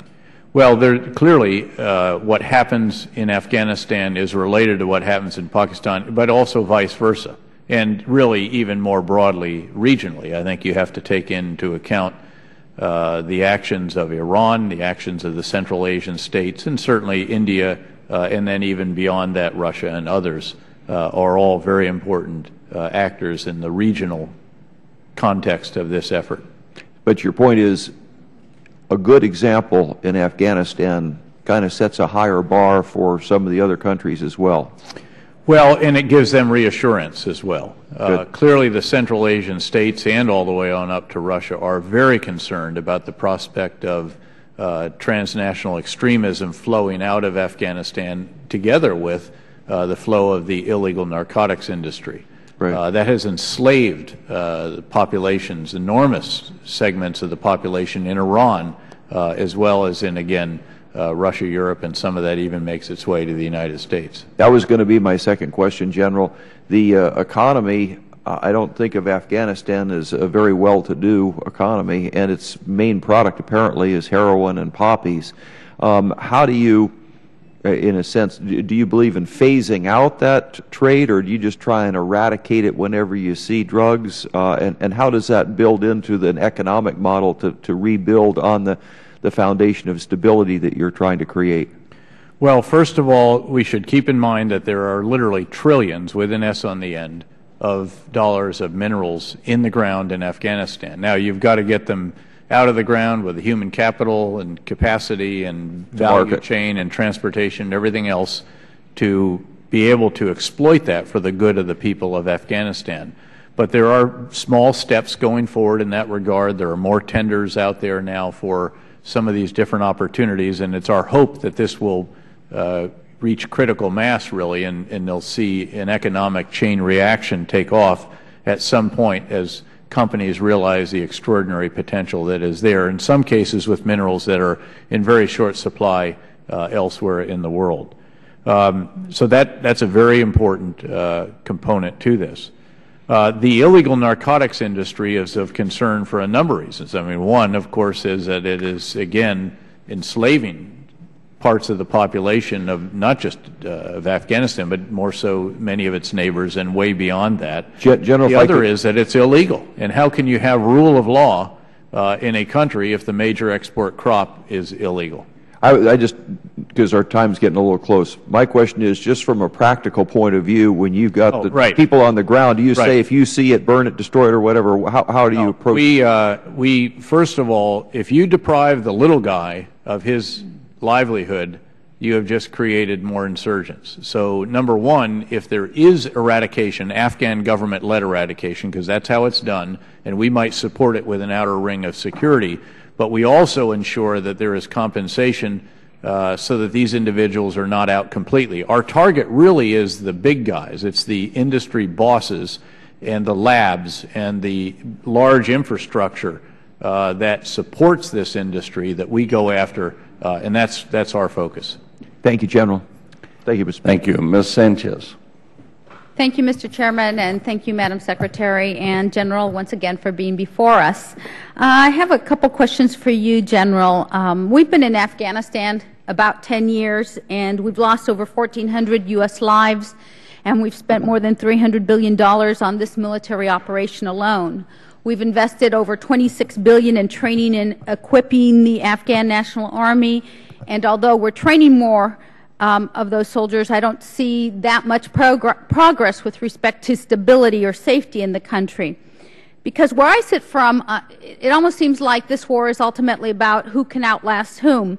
And I think that we're sacrificing a lot of lives and wasting a lot of our resources over there. So I would really like to ask the question that former Chairman Skelton asked last year, and that is, what does success look like in Afghanistan? Well, thanks very much, Congresswoman. Success in Afghanistan is a country that can secure and govern itself, and in so doing prevent the reestablishment of sanctuaries by al-Qaeda and like-minded groups. Clearly, success will include an enduring level of some international support, very different in character, very different in level, one would think, from that at the present.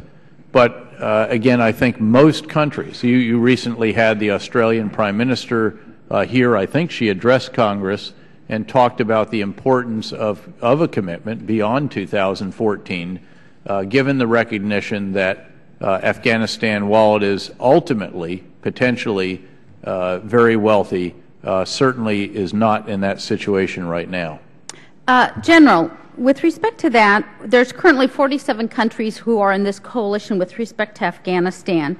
I know that we've gone from April of 2009, where we had 39,000 American troops there, and we now have over 100,000 in Afghanistan. But it seems to me like some of the others, like Poland's 2,600 troops and Canada's 2,800 troops, are scheduled to pull those out before the end of this year. And Italy and Germany just recently announced that they intend to begin withdrawals, and of their troops. And President Obama has committed, when he did the surge, that even though he grew the number of troops in Afghanistan from 39 to over 100, that's almost doubling or tripling it, that he would start to withdraw in this year also. And somehow mission creep's gotten into this thing, and now we're at 2014. And the other day, I can't remember who, Gates or somebody said that, or maybe it was the Vice President, we'd be in there with combat troops past 2014. So, we keep coming back to this fragile and reversible. We're making gains, but it's fragile and reversible.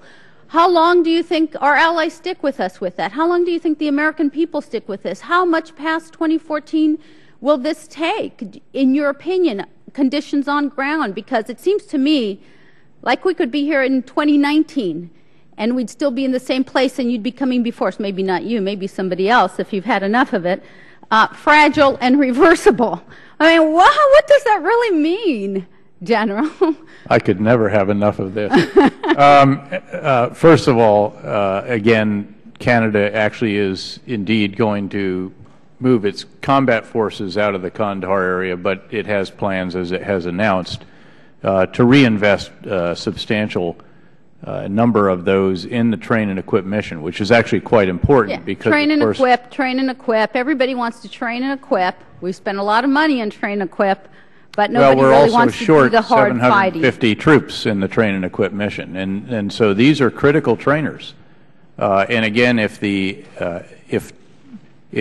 trainers are the key, the ticket to transition, as the NATO Secretary General has stated, then it means a great deal if Canada fills a substantial number of the 750 trainer shortfall that we currently do face. Let me ask you, because I've run out of time here, corruption. I mean, I have been at this corruption thing for a while now and understand that, in fact, there was just a long-time observer who noted that it's no longer enough to say that corruption permeates the Afghan state. Corruption, by and large, is the Afghan state. The Afghan government does not so much serve the people as it preys on them. What are we doing about that? I have somebody who's close to you out there who's telling me everybody's on the take out there. Well, actually, we'd welcome the opportunity to have Brigadier General McMaster brief you on what we're doing with the Task Force Shafafiyat, which was one of the initiatives that I launched a couple of months after taking command. He's working with the Afghan staff of the National Security Council. He and I have briefed President Karzai now 3 or 4 times. It was after one of those, as I mentioned, that President Karzai on the spot fired the Afghan Surgeon General and hung with that despite some political support for that individual, despite his absolute failure in criminal activity and not meeting his sacred obligation to wounded warriors. So we would welcome again that opportunity, or if he's back on mid-tour leave or so, or I'd do a VTC with you to lay out, because there is a great deal of effort in that regard. There's also a considerable effort to determine that our money is not part of the problem. And as part of that, we have debarred 9 contractors, for example. There's dozens more that are under suspension to make sure that indeed, if money is ammunition, as the counterinsurgency guidance states, that as the counterinsurgency contracting guidance states, it needs to get into the right hands. But we'd welcome the opportunity to lay that out for you in detail. Thank you, Madam Secretary, for your service, and thank you, General, for your service to our country. Thank you. Thank you. Mr. Forbes. Thank you, Mr. Chairman. General, thank you for being here. We know that you're not just a good soldier, you're a great soldier, and that's not to fluff. That's just factual. And Madam Secretary, we know how hard you work and that your heart is for the best interest of this country. General, you did mention that the gains we've had over the last decade are now fragile and reversible, but we've got the right inputs. We're headed in the right direction. But you know, for the last decade, everybody that sat where you've sat has told us basically the same thing. We think we've got it right. So we have to hope you're right, but realize the possibility maybe we're wrong. Madam Secretary, you also mentioned something that was accurate. You said we lost our focus on Afghanistan, but that can be a little misleading to some people who just hear it, because it seems to suggest that maybe we went to sleep or we weren't paying attention. The reality, as you know, and I know you've said this before, is we can't focus everywhere. We have to pick our priorities and we have to focus. And we moved our focus to Iraq. We had a pretty successful situation there. We came back to Afghanistan.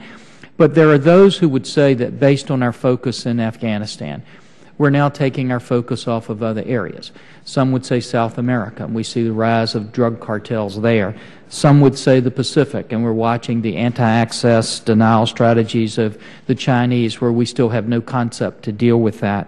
We're seeing an increased modernization in the military of the Chinese with cyber attacks and space attacks, for which we don't seem to be focusing. We've cut out our F-22s while we watch the Russians increase their production of their PAC-FAs and their J-20s, and so some would argue we're not focusing on air superiority. We have stopped focusing on jointness as much as we had, doing away with the Joint Forces Command. We have ship repair shortfalls of $567 million, and some would say we're risking a reduction in service life of our fleet. And many of us feel that our lack of focus on shipbuilding could cause the Chinese Navy to outnumber our Navy. Because both of you have lived with us so long, help me to articulate the priorities of why it is important that we continue that focus in Afghanistan, knowing all the things that we're accomplishing in Afghanistan. But why is it important we continue that focus, even if it means taking our focus off of some of these other areas? And if so, how long can we afford to do that? Let me just start out, and I know General Petraeus wants to add. First of all, I would say that we are certainly focused on Afghanistan because we do have vital interests at stake. The core goal of disrupting, dismantling, defeating al-Qaeda, denying them safe haven is absolutely essential. We have to achieve that, not only in terms of where the bulk of al-Qaeda's senior leadership reside, but also looking to their affiliates around the world. And I would say we have not taken our focus off the broader war against al-Qaeda, which is global in its dimensions, not just in Afghanistan and Pakistan. But I would also tell you that, Secretary Gates has very clearly enunciated a strategy that says, first and foremost, we do have to prevail in the wars we're in, given what's at stake. But we also have to invest in preventing and deterring conflicts elsewhere, and we have to prepare for the future. So I would assure you, with the work that the Air Force and the Navy are doing on air-sea battle, that our technologists are doing in terms of science, technology, research, development.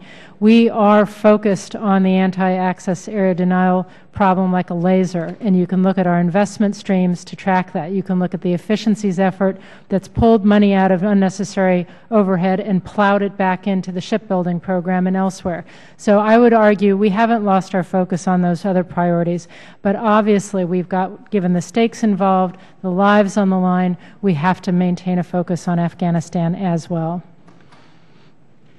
And if I could, Congressman, first of all, I'd really go back to September 2005 when I was asked to do an assessment in Afghanistan on the way home from a second tour in Iraq when I stood up the train and equip mission there.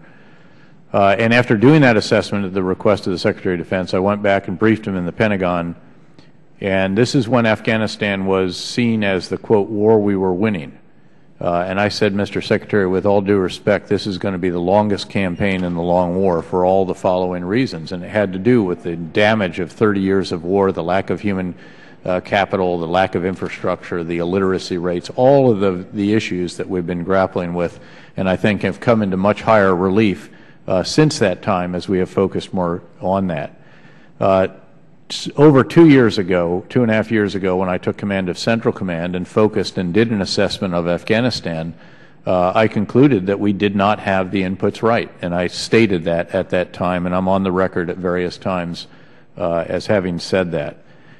Therefore, the gains really are the gains of the past year. There may have been points along the way up until 2005, maybe even a bit beyond that, where we thought as if things were headed in the right direction, but not recognizing that the Taliban were coming back. But our assessment certainly retrospectively would be that the Taliban has had the momentum in the country since at least 2005.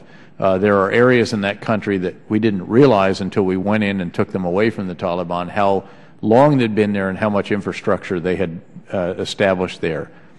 Now, with respect to, again, taking the focus off other areas, as a former geographic combatant commander, I would affirm that I think we can juggle more than one ball at a time. I think we can keep a lot of plates spinning at one time. We might feel like the guy at the circus who's racing around doing that, but we certainly have that capability, even as we rightly, as the Secretary and the Undersecretary have noted, do everything that we can to win the wars we've got, which is of enormous importance. Again, why Afghanistan? Because it's the home to al-Qaeda's senior leadership. It has been for decades. It has to be disrupted, dismantled, defeated, and it has some affiliates there with whom it has symbiotic relationships, other organizations that are wannabe transnational extremists as well, and cannot be allowed to become that.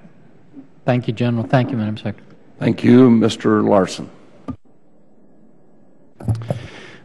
Thank you, Mr. Chairman. General Petraeus, a few numbers. There are about 305. Our goal is about 305,000 ANSF in Afghanistan.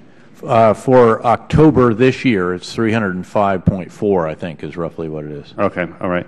And we are short 750 trainers to get to that number? Well, no, I wouldn't. It's not quite a cause and effect. The 750 in many cases are for expanding the training capacity that actually develops enablers. Okay. Some of those are in that 305. Some of them are in the projections beyond that. Okay. So I'm getting to the comments from Minister of Defense Warnock, who and other reports saying that some folks want to push that to 378,000.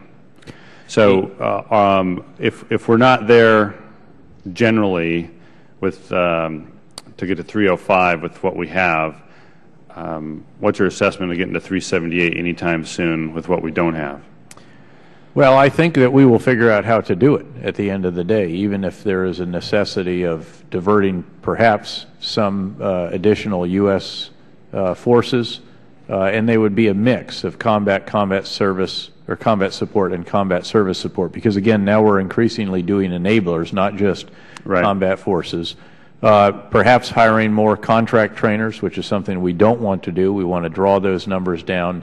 and then accelerate the so-called train the trainer, the Afghan trainer program, which is also now starting to bear dividends. Is this an ISAF decision or a U.S. Forces Afghanistan decision regarding the training? Is that a U.S.? Well, the NATO training mission, Afghanistan, is an ISAF organization, but it is a dual-hatted command, just as is ISAF, with the Afghan Security Forces Fund flowing to the Combined Security Transition Command Afghanistan, CSTICA-A commander, who is also the NTMA commander. So then has that decision been made to move to 378? It has not. There is a recommendation that has gone forward. It was developed in very close consultation with the Minister of Interior, Minister of Defense of Afghanistan, was ultimately approved by President Karzai. It is actually a recommendation of 352 as a floor. And if there are certain reforms that continue, because the Afghans are very much working on reforms in the area of recruiting, retention, and reduction of attrition, as well as leader development and some other institutional development areas, if those continue, then there are essentially are incentives. So if you're doing this well, then you ought to keep and go to 378, and that's what has gone forward. That has the endorsement of General Mattis and the Secretary, but it also has a recognition from all of us that there is a sustainability issue. Right. And that is what policymakers have to grapple with. Again, it's my job to state requirements and to do so forthrightly, and that's what I've tried to do. It is the job of others then to determine whether those requirements can be adequately resourced and what the long-term sustainment implications are as well. And that's what the issue is. And that's what we end up getting back to us, right? Yeah, yeah, here in Congress. Secretary Flournoy, I don't think that I don't think the administration is talking enough about the long-term relationship that we will have with Afghanistan. There's only, in recent memory, there's only one country that we've been involved with and that we then left alone, and that was Afghanistan. And so I think it's important to put this strategic relationship in context, and I want you to talk a little bit about specifically what this administration and what the Karzai administration believes would be the elements of a relationship that sees a decreasing military footprint and an increasing diplomatic and economic relationship with Afghanistan, because talking with folks back home, their thing is get out of Afghanistan. And the response is, well, do you mean literally America, the United States of America, has no relationship with Afghanistan at all? Because that's what people hear, and I think we need to be telling folks we are not saying that.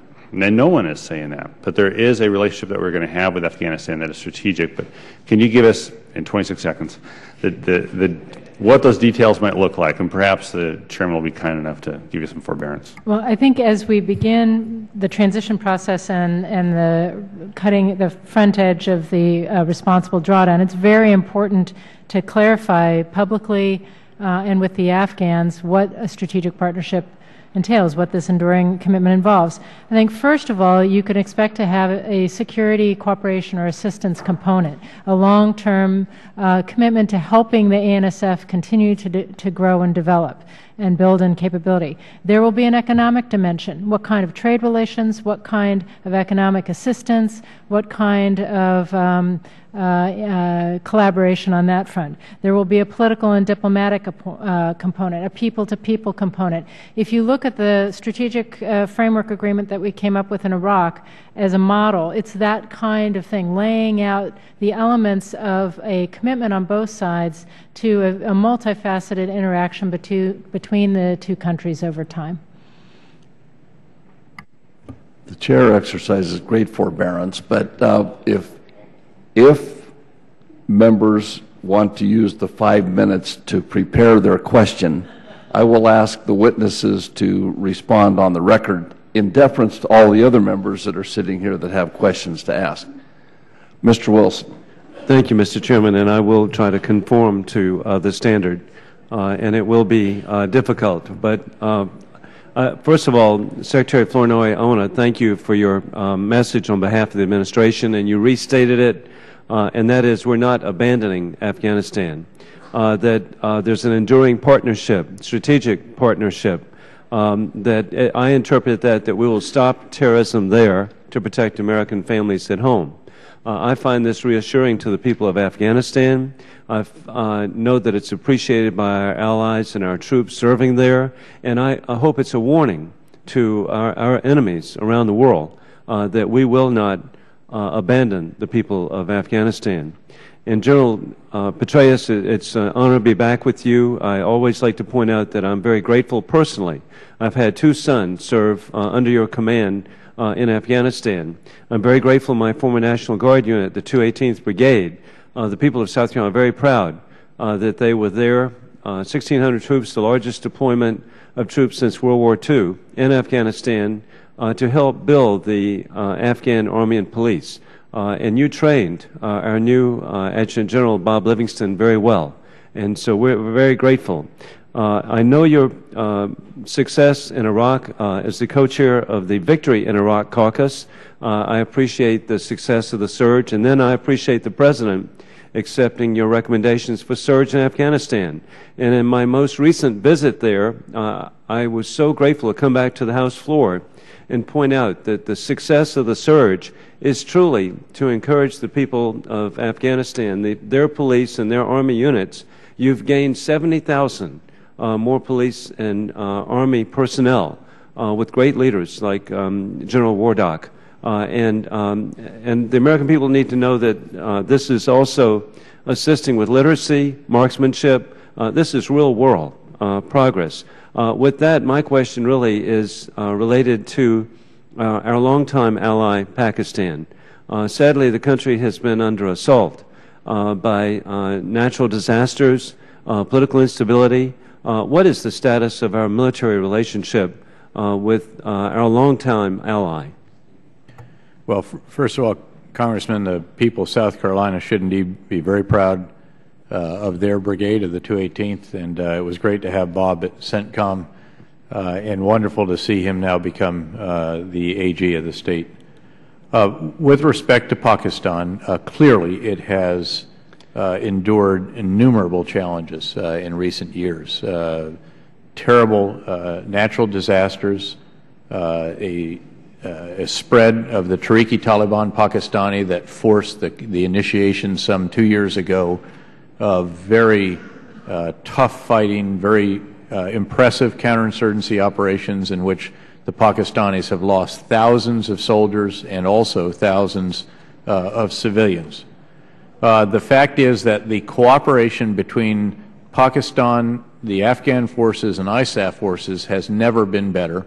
We have had a number of meetings, literally just in the last couple of months, to coordinate operations where Pakistan is continuing its offensive against the Tehrik-i-Taliban Pakistani, and we will conduct complementary operations on our side, on the Afghan side of the border. Again, there's also no question about the gains that Pakistan has made against the Tehrik-i-Taliban Pakistani and the TNSM and some affiliates. But there's also no question about the very worrying developments in terms of extremist activity in Pakistan with the assassination of the governor of the Punjab and the reaction to that, which was troubling to many Pakistanis, and then more recently the assassination of the Minister of Minorities.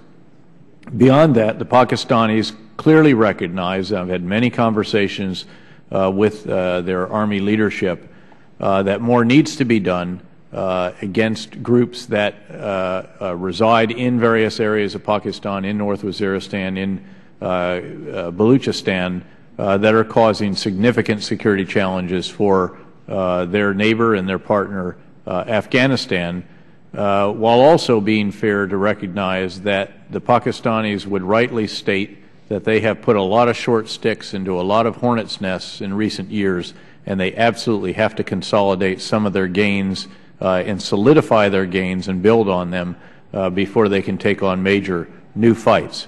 Nonetheless, there is a clear recognition among all of the importance of their doing that at an appropriate moment, and indeed the U.S. relationship with them, which has, I think it's fair to say, sustained a degree of tension in recent weeks in particular as a result of the case involving the State Department employee. but hopefully we can move forward, take the rearview mirror off the bus, and resume the very cooperative activities that have characterized the relationship in the past. Thank you. We will have one more, Ms. Bordallo, then we will call a 5-minute recess, and then we will begin with Mr. Turner. Ms. Bordallo. Thank you very much, Mr. Chairman. Madam Secretary and General Petraeus, thank you for appearing today, and it's nice to see you again. To begin, representing Guam, the closest neighbor of Japan, I wish to extend our prayers and condolences to the people of Japan, and that they may recover from this horrendous disaster. I have, as you both know, traveled extensively on CODELs through Afghanistan and Central Asia since 2003, I might add, where I met you, General. And I have seen success. I want to place that in the record. Just 3 weeks ago, I traveled with the Wilson CODEL. It was a very factual CODEL. And I thank you, General, for the very informative brief that you gave all of us. Now, my first question is to the Secretary. I believe one of the keys to advancing democracy in Afghanistan is to educate the women. Madam Secretary, you touch on this in your testimony briefly in the formation of the Afghan Consultative Peace Jirga. My question for you is, what other measures are coalition forces involved in to encourage the advancement of women's rights? Well, I think writ large, there are a number of U.S. policies and programs designed to sort of secure and enhance the role of women in Afghan society. There are a number of State Department programs, USAID programs. Every time Secretary Clinton goes, she gives great prominence to these. But in terms of the ISAF forces, and I know General Petraeus may want to speak to this, one of the innovations that's occurred is using our own female soldiers, Marines, other troopers in female engagement teams, the Lioness program, where they are able to actually go into Afghan villages and access and engage half the population that otherwise would be off limits to us. And so they are working face-to-face with Afghan women at the local level, trying to ensure their voice is heard, that they are a part of the process of transforming an area from insecurity to security, and then, in terms of being participants in the broader governance and so forth. So that's happening at that local level all the time. Thank you. Thank you. Madam Secretary, I also went... Maybe I could add on that, actually, very I'm going quickly. to get to you, General. Okay. I have another question for you, but I will get to you. I was with Speaker Pelosi on a CODEL, and it was strictly women, meeting women both in military and the Afghan government, and they are very vocal, and they spoke about security. That was the main thing. They wanted the U.S. to provide security for them so they can go out and teach and meet with the Afghan people. General, to what extent, if any, must corruption behavior by those in government in Afghanistan be countered in order to support stability? What exactly is needed from President Karzai in order for corruption in the Afghan system to be countered successfully? During a dinner with Ambassador Eikenberry on this recent CODEL, we understood from the Parliament members who attended the dinner that this corruption in the government still exists.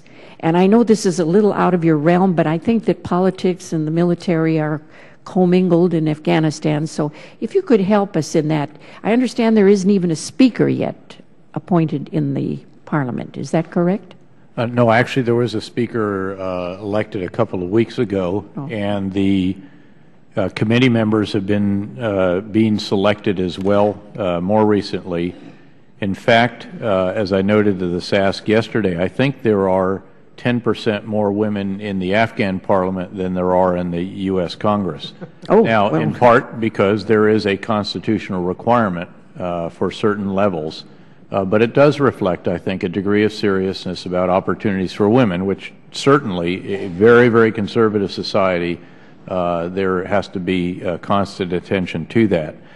I would point out I think the most important advance for women, though, is actually in the area of access to education. It's well known that under the Taliban, during which there were less than 1 million in school at all, in any case, in elementary school and so forth, and now there are over, this year we believe there will be 8.2 million, according to the Minister of Education, and somewhere over 35% we believe will actually be female students. So this is quite an enormous step forward for them and a great opportunity.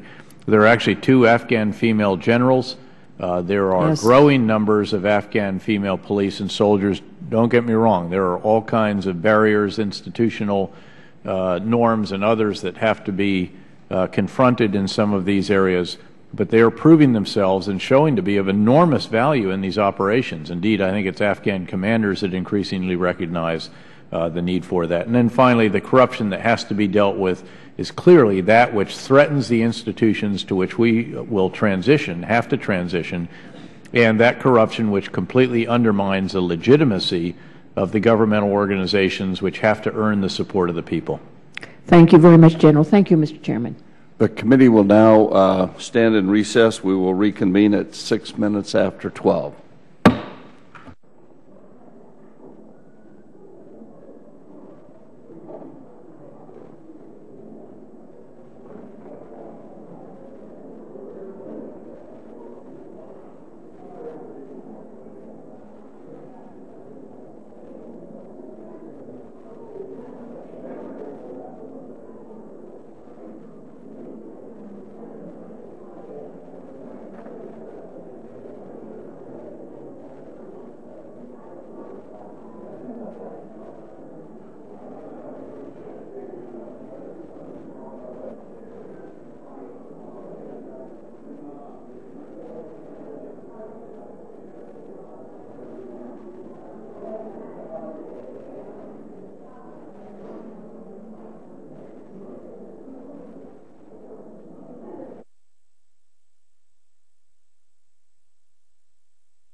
Committee will come to order. All right, sir. Thanks.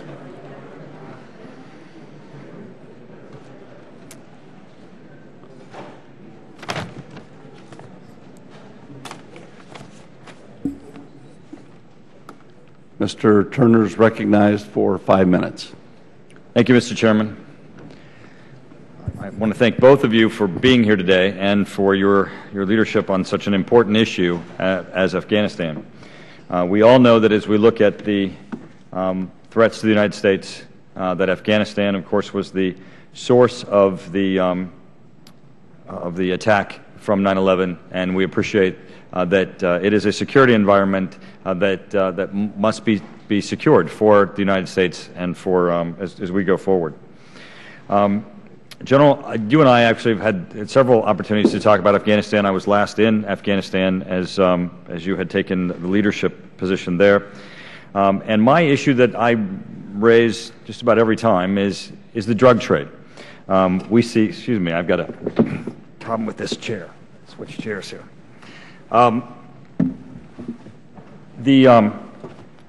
Everyone identifies the drug trade as a source for corruption, funding the Taliban, funding the insurgency, causing instability in government, also suppressing the issue of the transition of their economy to legal production and to a stable economy from which then Afghanistan could grow. General, I've held up several times this chart, which I'm going to show you again. This shows the historical production of poppy in Afghanistan going back to 1991. And what I like about this chart, CRS did this, is that it shows that we actually have, as we were looking at responding with a troop surge, we had an opium production surge. If you fold this chart in half, you can see that from this side you have the historical levels of production, and then you have these 4 years, which are really the last 4 years, that are spikes in opium production. You indicated that really Afghanistan had turned since 2005, and you can see from the chart, and actually 2006 is the first year that opium production spiked. It is almost double the historical levels of production, and I know now 2010 there was a reduction as a result of disease among the crops, but I don't think people are projecting that it's going to go back to half again. We all know that the to-do list of what to do with this includes eradication, attacking the labs, attacking the cash, attacking the leaders and the leadership, looking for alternate crops and supply routes. But General, nonetheless, even though that remains the to-do list, I'm not confident that we're being as effective as we need to be, knowing that this goes directly to the heart of really what we're facing. I looked at your written testimony, and General, you do mention in Marja the turnaround there and that it was prior affected by the narcotics trade, but I don't see in your testimony really the drug trade being identified as a major initiative that we need to attack and address. We look to prior testimony that's this committee has heard. We heard in 2006, General James Jones stated that the Achilles heel of Afghanistan is the narcotics problem. I think the uncontrolled rise of the spread of narcotics, the business that it brings in, the money that it generates is being used to fund the insurgency, the criminal elements, anything to bring chaos and disorder. General, are we doing better, and what do we need to do? This is obviously a time when we try to look to how do we bring resources to bear to what you're undertaking. Well, thanks. In fact, we are doing quite a bit better. Over the last 6 months, for example, we assess that we have found and destroyed some 3 times or so the weight of the illegal narcotics products of various types and also attacks on labs and so on. The fact is that I think your slide, and we probably should help you update it because, again, it did come down this past year now, and it appears that it's going to come down further this year. But what it shows is that insecurity and Taliban control lead to production of poppy and therefore the flourishing of the illegal narcotics industry, which provides somewhere around at least a third of the funding for the Taliban movement. The other elements coming from illegal activities like kidnapping, extortion, and so forth and then outside remittances, donations. If you look at slide 12, in fact, in our packet there, you'll see what happens after ISAF and Afghan forces control an area for a period, and we can work through the process of crop substitution, of providing wheat seed and other alternative crops rather than having to resort to the poppy, which in many cases the Taliban forces the people to plant and to harvest because, again, that provides substantial revenue for them. So there has been considerably more emphasis on this over the course of the last 6 months. Again, as the slide shows, Nawa was an area of a very heavy concentration of poppy production, and it has become an area now of virtually no poppy production. And it's not just the blight that has led to a reduction in poppy cultivation, but also literally just to less cultivation as well. So again, I think there's much more attention on this than there has been in the past. It was fortuitous that you visited when you did and showed me the slide that you did when you did, because it indeed helped. It was a catalyst for a pretty substantial examination that we did of this problem. Thank you. Thank you, General. Thank you, Mr. Chairman. Thank you, Mr. Courtney. Thank you, Mr. Chairman, and I want to thank both witnesses for their outstanding testimony and service. General, in the slide presentation, the last slide, which talks about strategic risks, one of the storm clouds here was the inadequate state USAID resourcing. You gave a very, I think, blunt and honest answer earlier today about the resolution which we're going to be voting on tomorrow. And I want to first of all thank you for your answer to Senator Graham about your concerns about the budget that came out of the House in terms of the cuts to USAID and to the State Department in general. One of the frustrations for a lot of us during that debate was that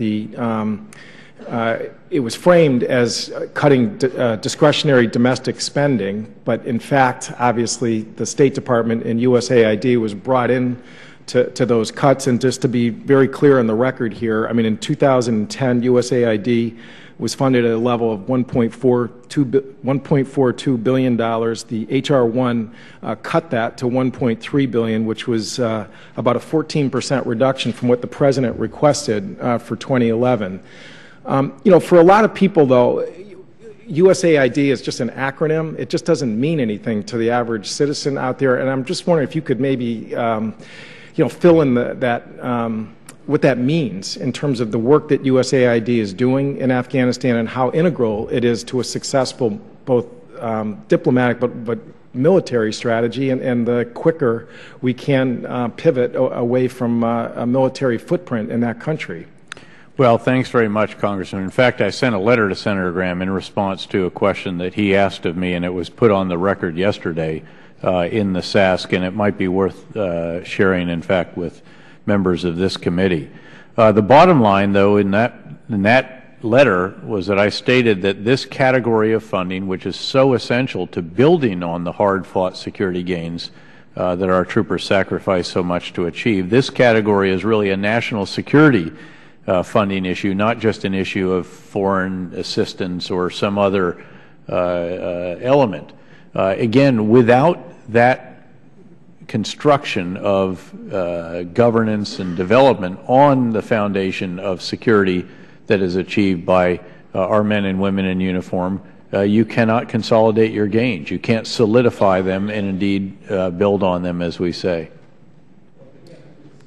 Another slide which was submitted, I think it was slide 13, which was some photographs of school openings, and there was a rather,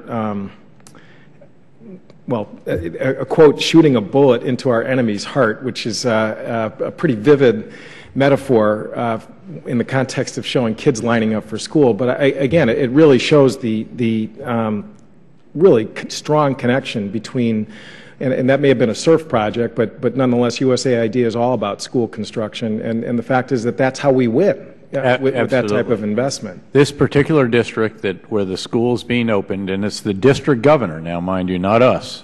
He's the one saying that this is akin to shooting a bullet into our enemy's heart.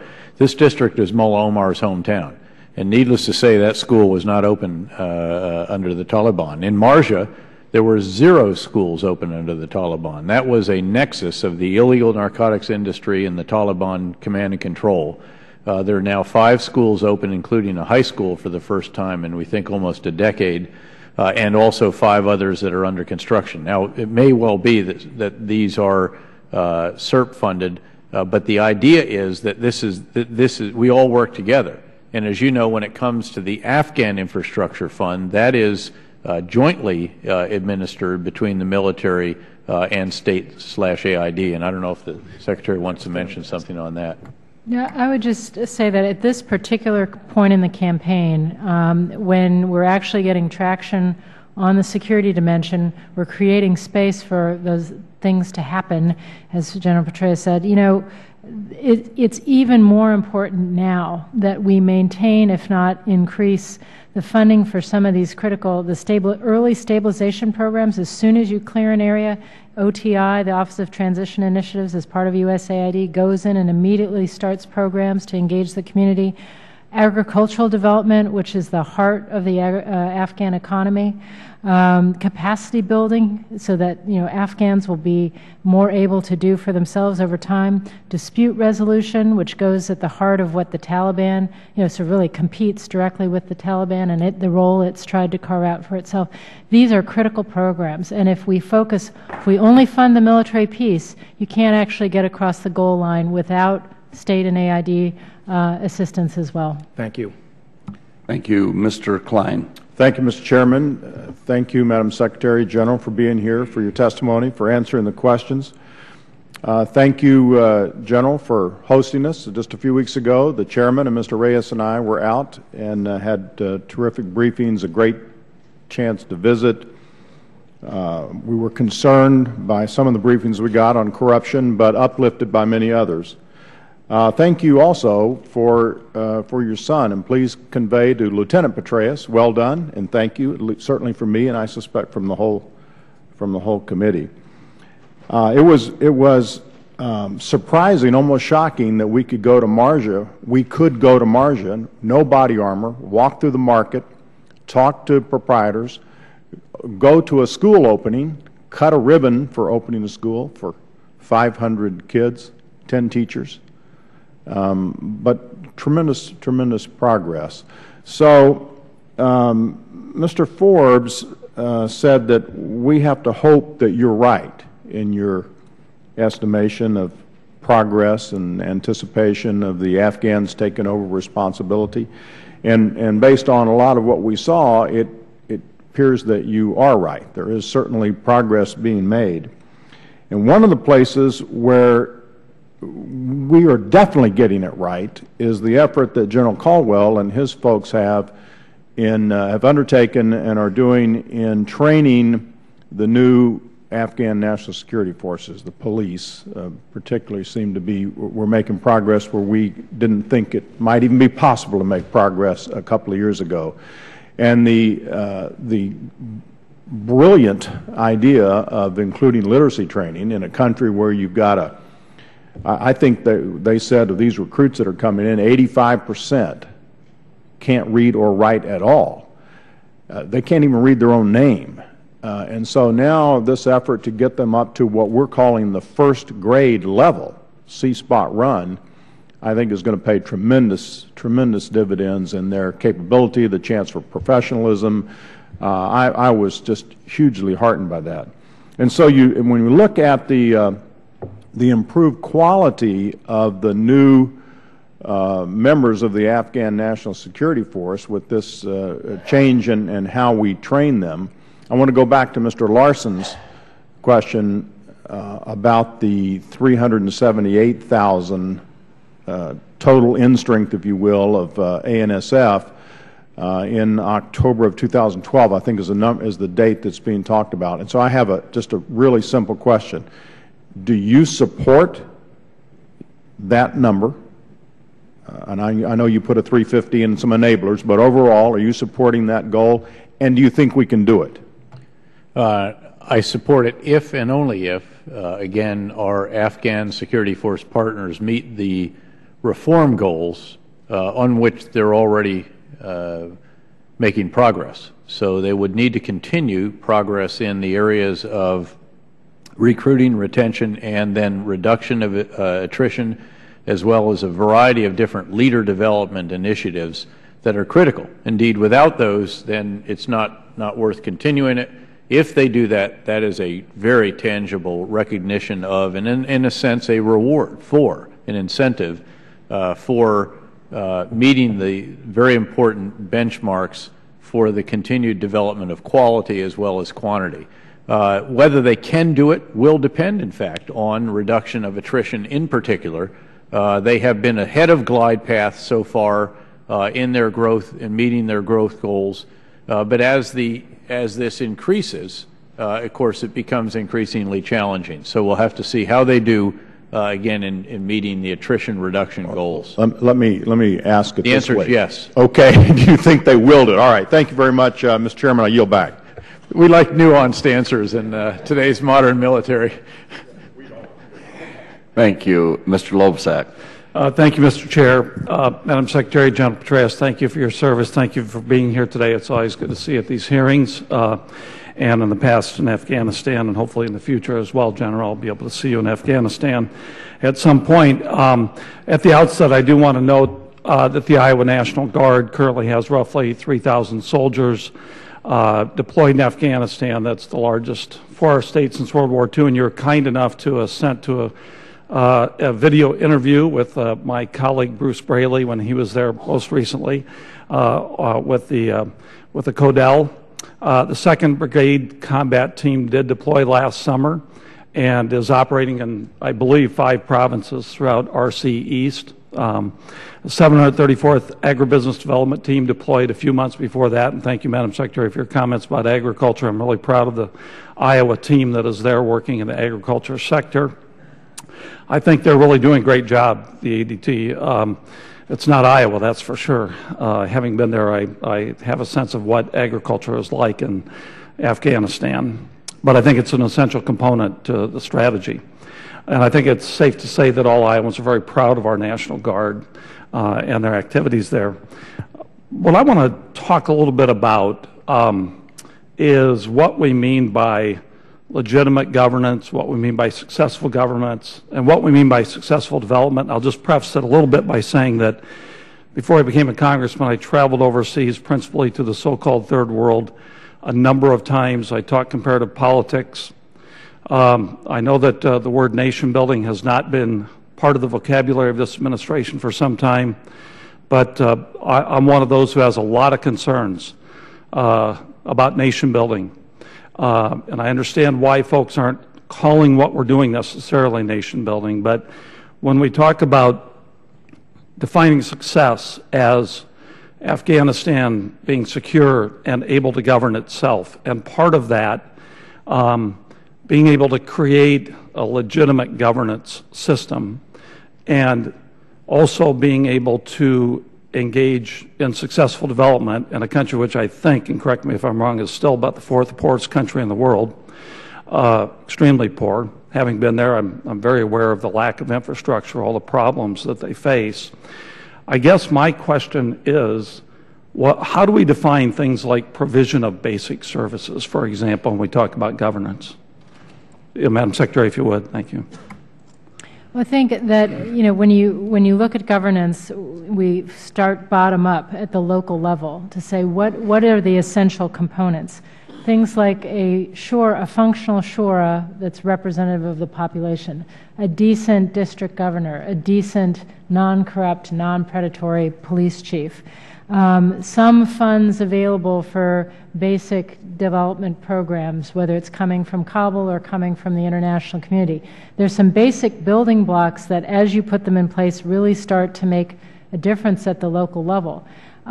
Afghanistan is going to be a poor country for decades. Mm-hmm. The economic development timeline is very, very long, and that's part of the long-term relationship that we and others in the international community will have with Afghanistan. This will be something we work on with them for many, many years. But the key, what we're focused on right now, are what are the key governance and development pieces that are absolutely essential to the core goal, to getting to the point where Afghanistan can take the lead in securing and governing itself with continued help from the international community, but of a nature that looks like more like a traditional long-term assistance program.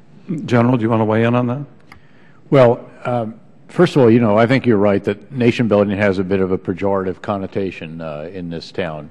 But the fact is that we've also gotten away from that a tiny bit because we want to convey a sense that we are quite measured in our objectives in Afghanistan. We're not trying to build, again, Switzerland in that country. We're trying to help Afghanistan achieve what is sufficient for Afghanistan, Afghanistan right or Afghanistan good enough.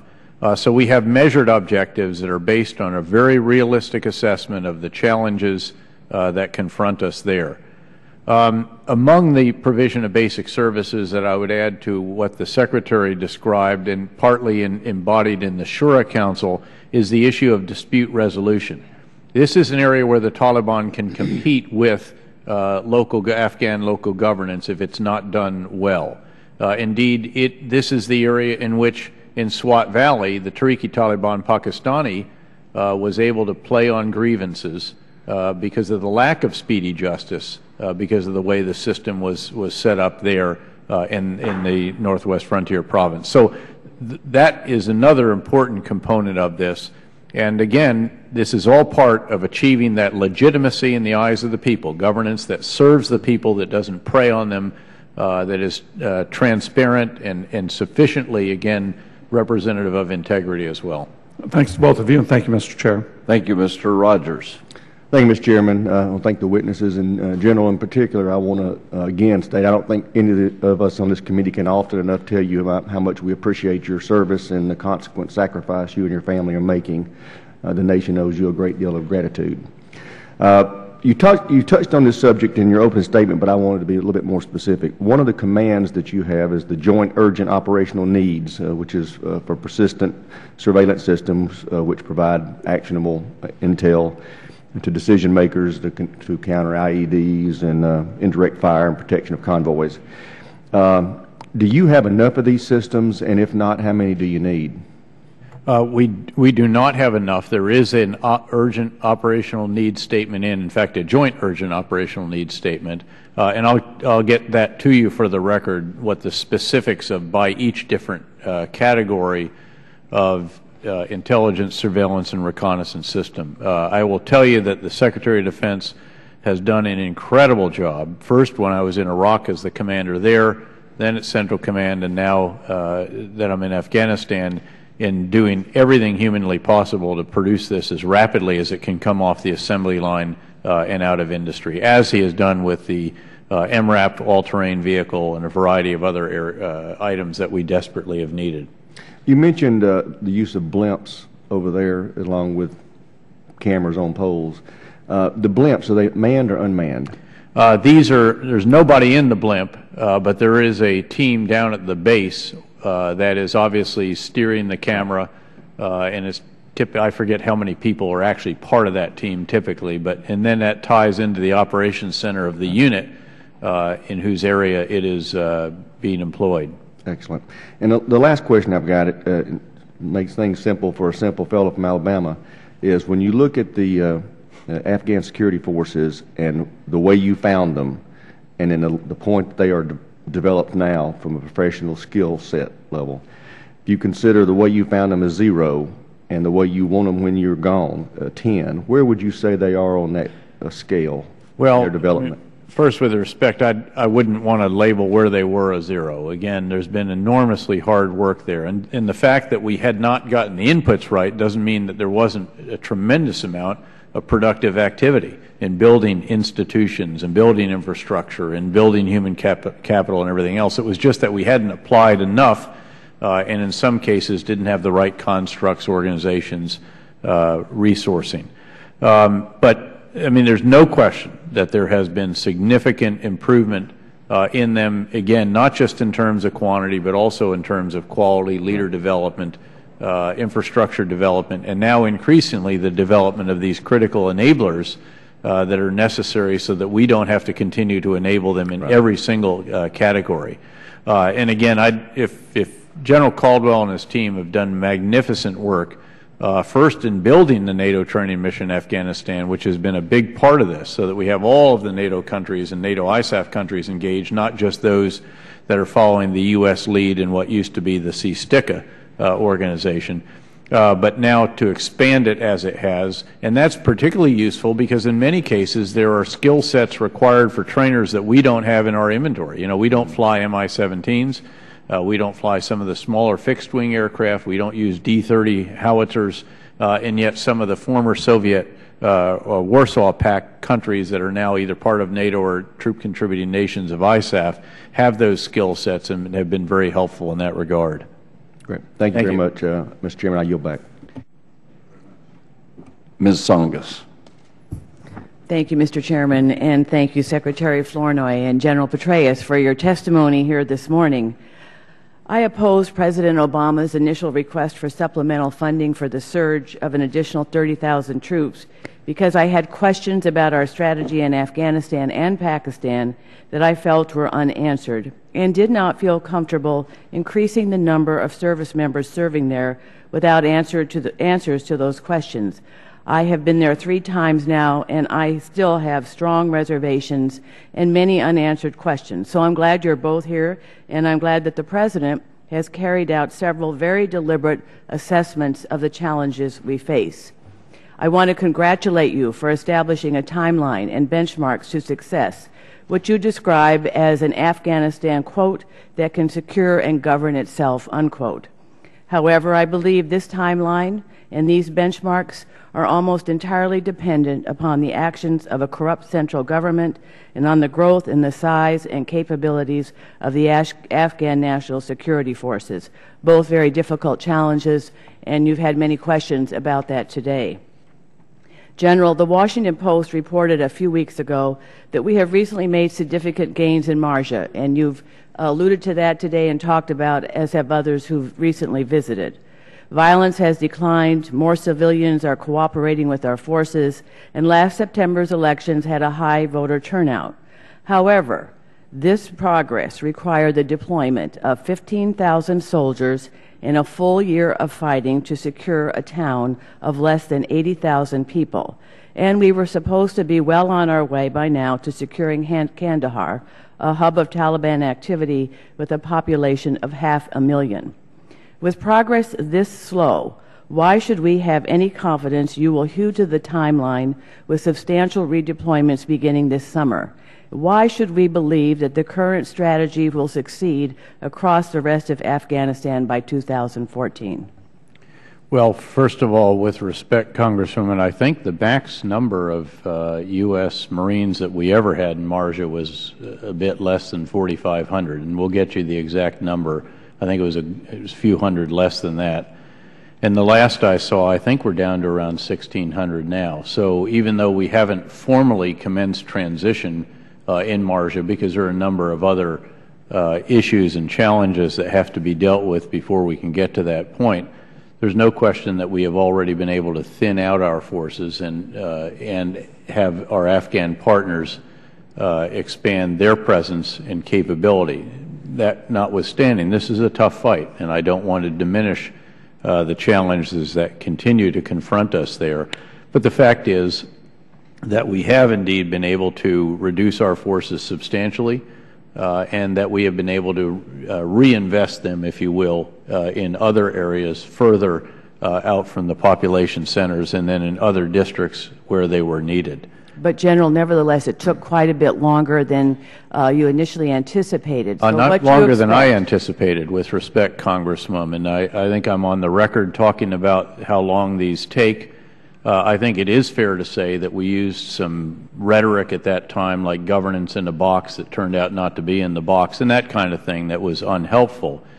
And indeed, there have been times when we have made pronouncements in the past, but we have frankly tried very hard on my watch to underpromise and overdeliver.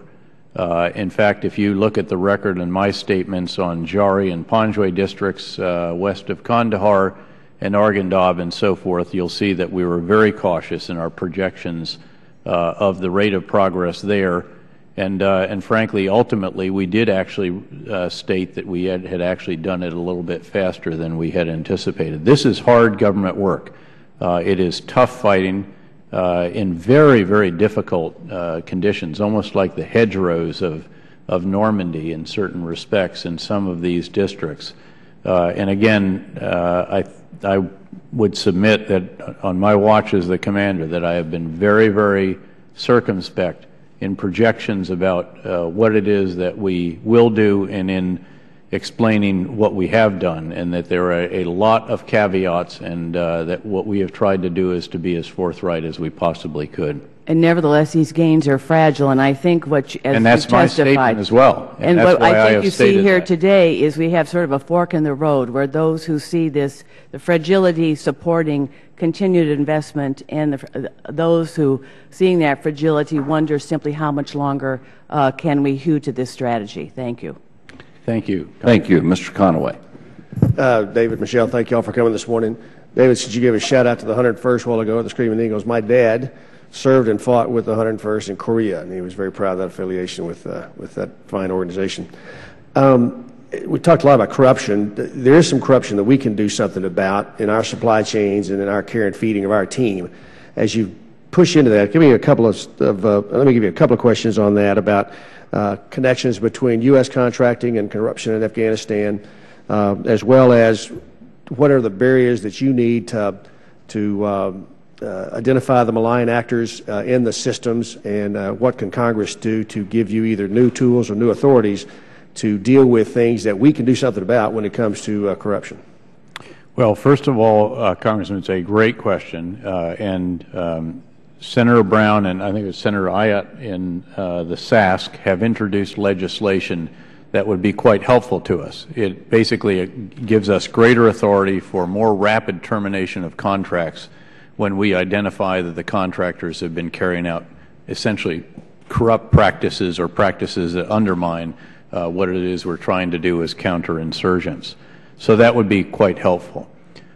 We have also requested some 60 or so individuals with special skill sets to help us with oversight of these various contracting activities. Now, these are quite highly trained and experienced individuals. It's another area in which Secretary Gates has worked exceedingly hard to encourage the services to find these individuals and to provide them to us. I think we're about halfway there in that, and there's a good prospect for additional ones coming.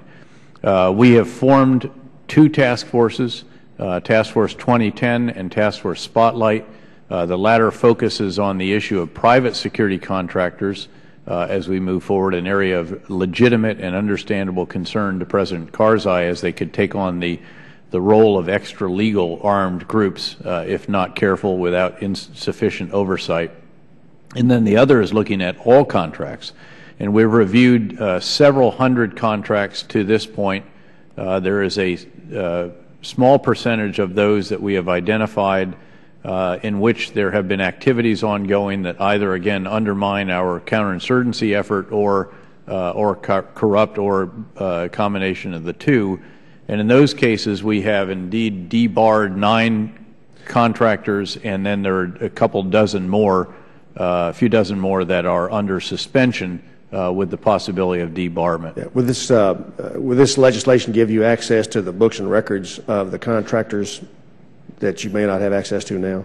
That could be a provision. Again, I'm not the expert on the legislation, other than to have been assured by those who are experts that it would be very helpful to us in what it is we're trying to do. Because we occasionally are unable to take action as swiftly as we would like to. Okay. Michelle, most of us think that Afghanistan will be a country in which the world will have to pour resources for a long time.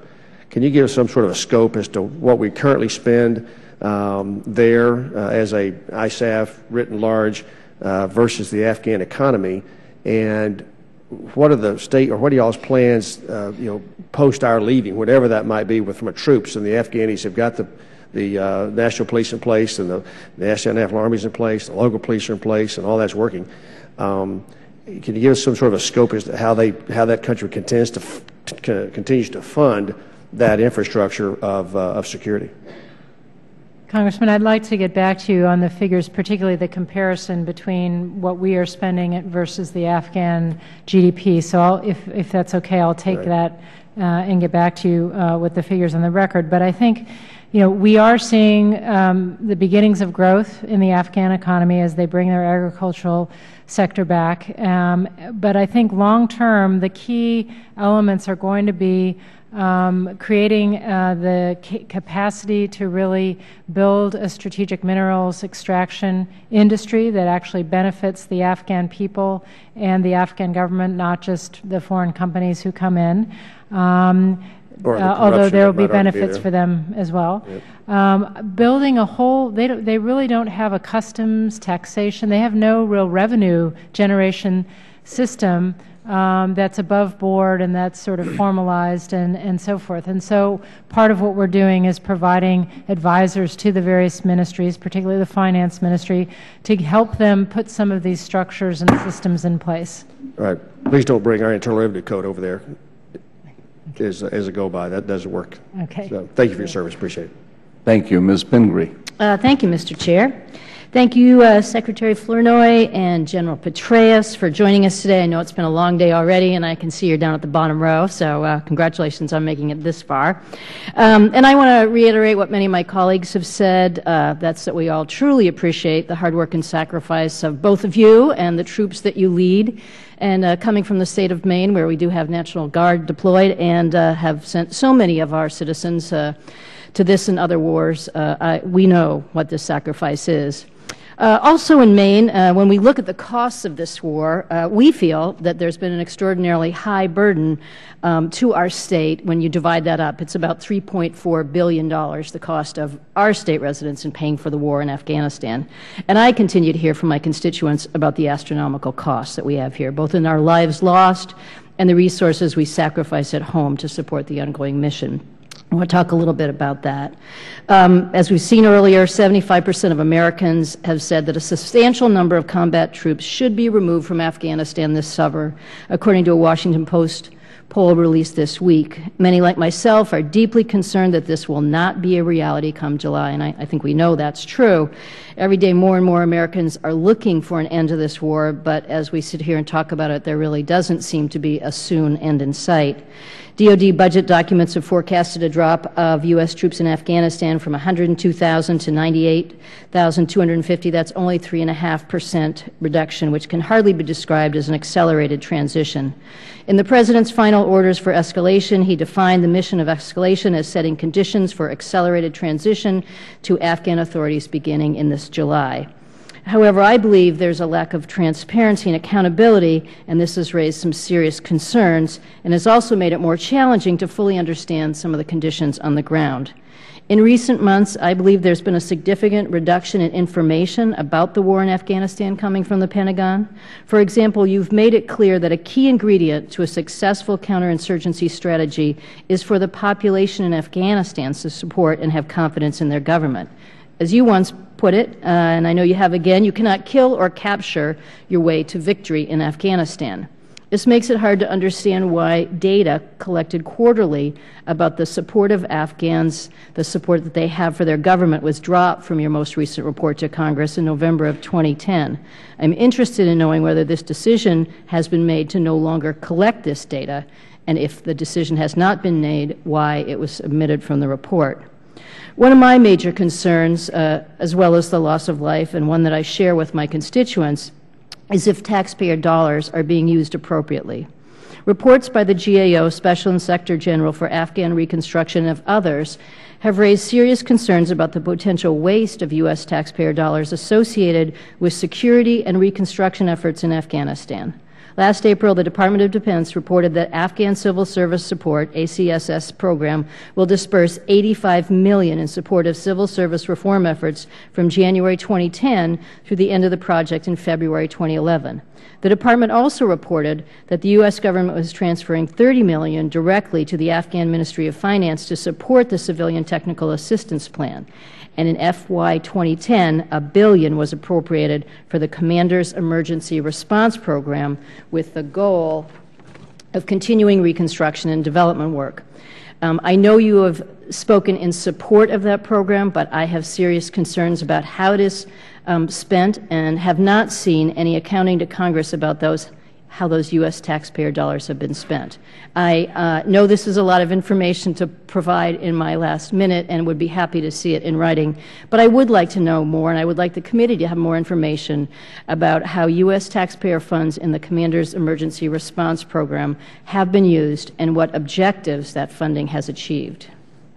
I would ask that you do wrap this up at the 5 minutes. I know you have a hard leave time, and we still have several members. So, and I completely concur with that. It's a lot of information, and I would be happy to see it in writing, so I appreciate that. Let me just state, I would welcome the opportunity to provide it. We'll be completely transparent with you. We have voluminous records on how SERP is spent, and the $400 million that is spent directly by our commanders to support the security gains average is about $17,000 a project, and we can show you every single project and lay that out for you. The SERP AIF is working its way through because that's spent in coordination with AID, as I'm sure you know. And then the SERP for reintegration, $50 million, has been invaluable in helping our Afghan partners initiate the conduct of reintegration of reconcilable members. We've spent about $5 to $6 million of that so far. If I could just say, I think that if you look at the reporting to Congress, that we have sought to make it more factual, more detailed, and frankly have been complimented on that. On the specific issue of the polls, I will look into that and try to get to you whatever the latest polling information we have on that, because we are striving to be more transparent, to be more factual, and provide more data to Congress. On the July 2011 date, a couple of folks have said, you know, we're not going to realize what the President promised. We are. We will begin the responsible drawdown in July. What 2014 is not moving the goalposts. It's just setting the goal of when we expect to complete the transition to Afghanistan lead for security countrywide. So these two dates are bookends. It's not a moving of the goalpost. My time has run out, but I'll look forward to following up with you in the future. Thank you. Mr. Hunter. Thank you, Mr. Chairman. First, Secretary Flournoy, let me just say thanks for being so accessible to us and being here so much for us so that we're able to ask you. You made yourself very available all the time. I'm sure you enjoy it. And General Petraeus, I don't think people understand first the sacrifices and the time. I mean, you've been going nonstop since you first deployed to Iraq. So it's hard for anybody, even me with 3 tours, is still nothing compared to what you've gone through, and your family and your wife, and how tired you must be just in general of this. And I'm sure nobody wants victory in Afghanistan so you can get out more than you do. And we understand that. My little brother got back from Iraq from his 1-year tour without a combat action ribbon, so with that I want to thank you too. He was in the 4th Stryker Brigade up there, and he's not happy with you for that, but we are, my father and I. And lastly, pertaining to Iraq as well, thank you again for giving us victory over there. You and General Keane and General Odierno and what you orchestrated. My father just wrote a book called Victory in Iraq, and it's because of you. So I don't think we talk about that enough, that we did achieve victory there, and thank you for that. First question is, in the first part of your testimony, General, you said, but I do believe there will be some combat forces included in those options, and in that recommendation, I think it was in regard to Chairman McKeon's question. So the question is every option you're going to submit going to have combat forces included for withdrawal, or will that be one of the options? I'm still working on the options, as I said, and there's still obviously some months to run. It is something that will be, again, based on conditions on the ground, and so we want to, frankly, any commander always wants as much flexibility as he can have prior to providing options and recommendations, and so we're going to exercise that to the best of our ability. But will every option have, if you give 5 options, will all 5 include a combat troop withdrawal, or combat troop withdrawal could be included in your options? Could be included in those. Again, I don't want to get pinned down into what each option will consist of at this point in time, because we're still formulating them. And when it comes to risk, obviously, is Congress going to be able to be presented with a risk analysis of your drawdown steps? Well, if you drop by 5,000, the risk goes up by this much, et cetera? Again, there's a variety of criteria, actually, one of which, by the way, is that it's a meaningful implementation of the policy. Because, again, there's something about the message of urgency here that does actually have significance, as Secretary Gates has explained, I think, quite effectively to the SASC. But then in other cases, there will certainly be risks in certain aspects. I will lay that out for the chain of command. It is going to be extraordinarily closely held and will then be presented to the President. And, you know, beyond that point in time, I'll defer to the Pentagon on how they might share that with the Congress. Okay. Thank you. Madam Flournoy, along with Ms. Pingree's question, she asked about SERP. I know that SERP works because I saw it work. I mean, there's nothing better you can spend. There's no way to better spend the money than put it into the commander's hands. Sometimes when that ground commander is like the mayor of that town, basically, for a while as it stands up. My question is, I was working a little bit with General Duncan.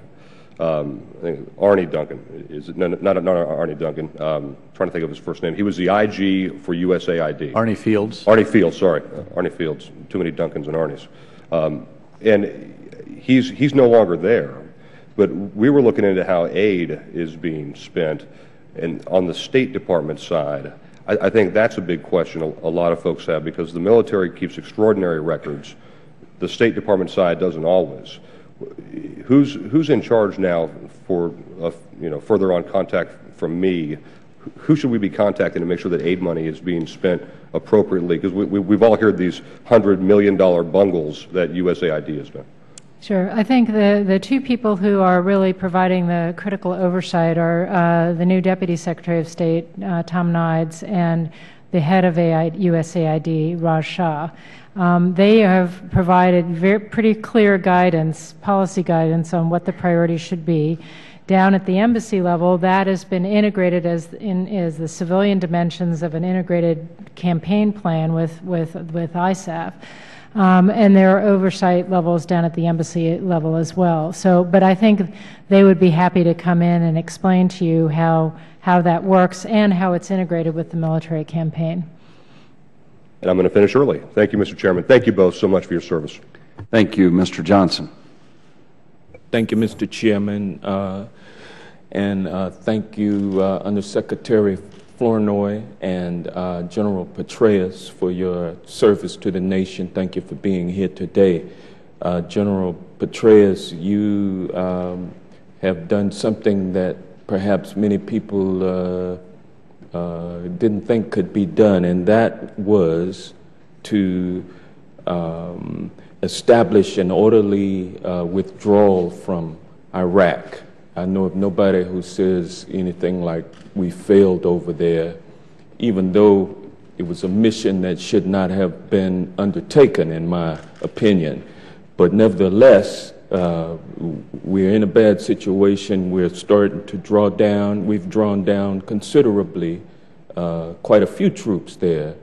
And I look forward to the same eventuality in Afghanistan, and the sooner the better. But I've heard the President, and I've heard you this morning say that the principal objective of the United States in Afghanistan is to disrupt, dismantle, and defeat Al-Qaeda. And I've also heard you say today that we're there to subdue the Taliban, promote economic development, and engage in diplomacy. And I assume that the diplomacy has to do with political reconciliation. Am I correct? Well, first of all, if I could, our core objective in Afghanistan, of course, again, relates to Al-Qaeda, and that is to make sure that Al-Qaeda does not return to Afghanistan and establish the kind of sanctuary they had prior to 9/11. So again, that's the focus. Now, the only way to do that, and we only have 100 or so Al-Qaeda. The only way to make sure they don't return in greater numbers is to help Afghanistan over time develop the capability to secure and to govern itself.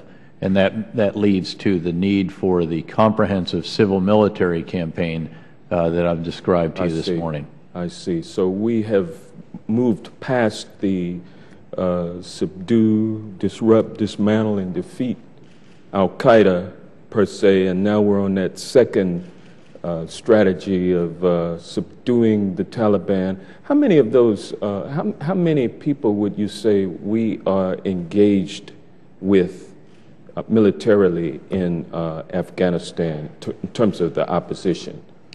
Well, as I mentioned earlier, Congressman, there's, the upper bound would be in the 25,000 range when you're in the full-blown fighting season, if indeed they do return to that number.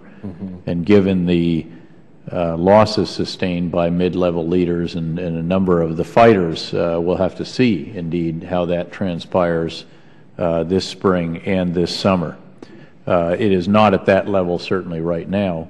I can literally walk you around the map at this point and show you where the active cells and active insurgent groups are. So what I hear you saying, and I hate to interrupt, but I don't have a lot of time, is that we are substantially forward in terms of controlling the Taliban. How are we doing as far as reconciliation, political reconciliation? Yeah, there are two components, really, if you will, to reconciliation. There is the component that is reintegration of reconcilable mid-level leaders and below. And as I mentioned in my opening statement, there's about 700 of those who have officially reintegrated, gone through all the steps of the official reintegration. There's another 2,000 or so who are in various stages of that process. And then we're trying to get a grip on how many have literally sort of unofficially reintegrated by just going back to their villages, laying down their weapons, and reintegrating themselves into society without making a big deal about it, so that they don't make themselves vulnerable to the Taliban or visible to the Taliban as having done that. Well, the other component is the reconciliation with senior Taliban level leaders. That is something that is and has to be Afghan-led. That's what Secretary Clinton talked about in terms of the diplomatic surge, if you will, and so forth.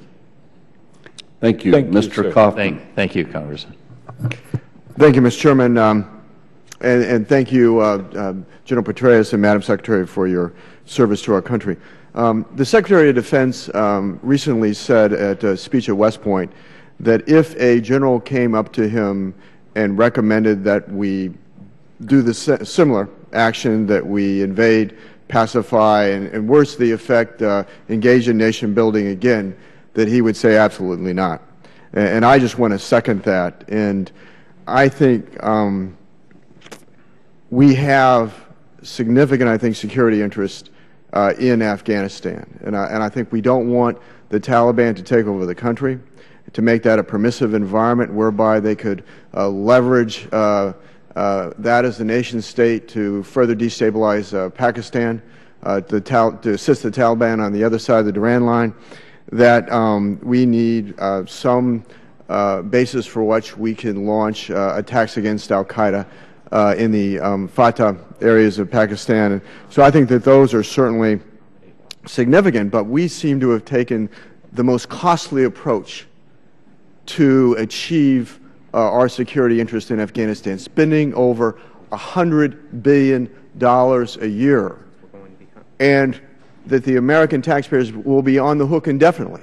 Even when we're out of Afghanistan, there's a projected $8 billion a year cost in terms of maintaining Afghan security forces, because they don't have an economy to do that. That we are, in fact, I think our first actions then were brilliant. We gave air logistical and advisory support to the anti-Taliban forces in the country, which were the Northern Alliance, and they drove them out. And instead of using our leverage to say, you need to reach out to, say, the anti-Taliban Pashtun elements of the country, and that we'll assist you so long as you keep the Taliban and al-Qaeda out, we led an effort to superimpose a political system on them that doesn't fit the political culture of the country, that doesn't have the capacity to govern outside of Kabul, that is mired in corruption. We're trying to restructure that society and build them the economy at U.S. taxpayers' expense that they've never had before. I mean, you say we're not nation building to build them a Switzerland, but at over $100 billion a year, we ought to expect a Switzerland. So but I got to tell you this, I'm in a hard position here. I came into Congress after this whole thing was going on. And I volunteered to go to Iraq, even though I disagreed with invading the country, because I believe that once in, we have an obligation to finish the job. We just can't simply run away. We can't simply expeditiously extricate ourselves from that situation. But so I just want to tell you that if I've served this country now for a third time, Army, Marine Corps, and as a member of Congress on this committee, and if I can accomplish anything on this tour of duty, it is keeping this country from ever going down this path again. But with that said, could you please, no matter, I was with the Marines in Helmand Province in November, and where they are making tactical successes, but tactical successes on the ground are meaningless unless we have the Afghans coming in with a governance piece after we stabilize an area. So could you tell me, General Petraeus or Madam Secretary, are the Afghans able to, in fact, accomplish that? Are there any, can you give me any specifics where they've stepped in? Absolutely. On the governance? Please go ahead. Absolutely, Congressman. If you look at the 5 central districts of Helmand Province, you will find actually quite good district governors now in charge of each of them. In some cases, it's taken more than one to get to that point, such as in the case of Marja. But in each case now, we assess the district governors and the provincial governor as really quite positive individuals and doing good work. With respect, I think you're arguably correct that the first actions were brilliant. Certainly it was a lightning campaign and it took out the Taliban, but they were not sufficiently capitalized on. And had we left it like that, it would have been in the hands of the warlords that we used to get rid of the Taliban. And there's no indication that they could have controlled the country and you would have plunged back into a civil war. So I think, again, that we certainly have to think through, the what-thens and the second and third and fourth order effects of these kinds of endeavors without question, and I agree with you very strongly on that. And also, with respect, this is the only approach to achieving our core objectives in Afghanistan. Now, if you don't want to achieve those objectives, then that's a different matter. But the fact is that we have tried every other approach, and I put a slide in there that showed the different approaches that we tried all along the way, essentially counterterrorism, counterinsurgency light, and these other approaches. And I can assure you that none of them is adequate, and that is why we are doing what we are doing. Finally, I think it's only fair to recognize that Afghanistan actually, first of all, was a nation state before our own state, and second, had some 40 to 50 years of quite reasonable national peace and tranquility under a central government from Kabul prior to the onset of the tragic 30 years of war that they have sustained. Thanks again, Congressman. Thank you, Mr. Chairman. I yield back. Thank you. Madam Secretary General, I know your time to leave was at 1 o'clock. Could I ask you to stay another 15 minutes?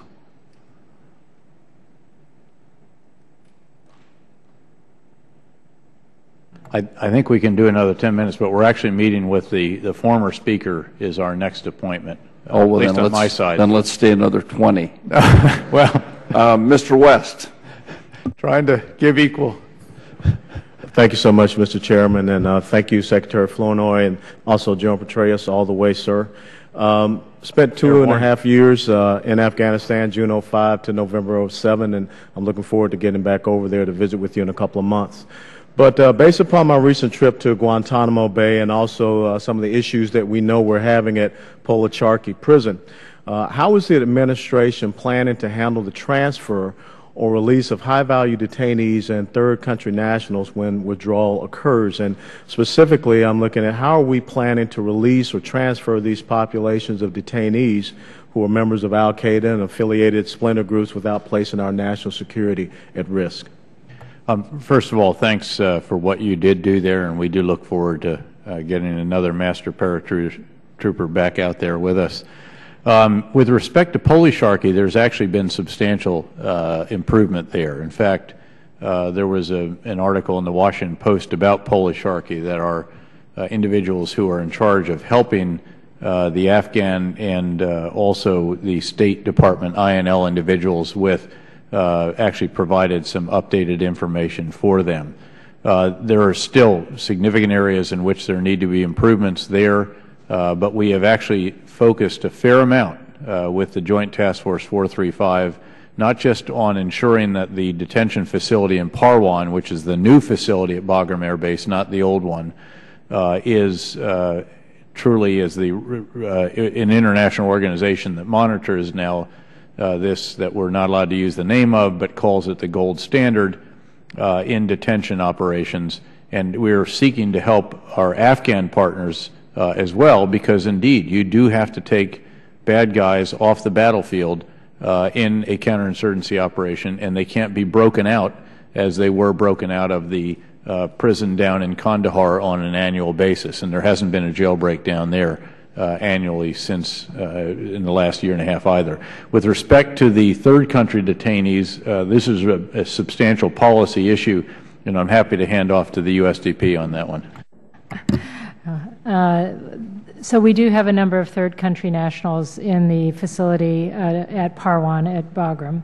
All of these are, as in every detainee case, they're reviewed by a detention review board within 60 days and then every 6 months after to determine their status, whether they meet their criteria for continued internment, whether they should be recommended for transfer to a third country, for criminal prosecution, and so forth. Those recommendations come all the way up to the Deputy Secretary of Defense level for review and decision.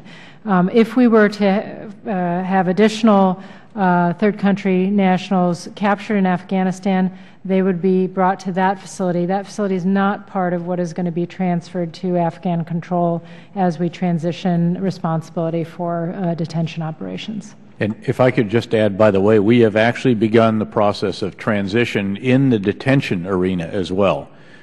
We started last year with the training and the development of Afghan security forces who can over time take over the various detainee housing units in the detention facility in Parwan.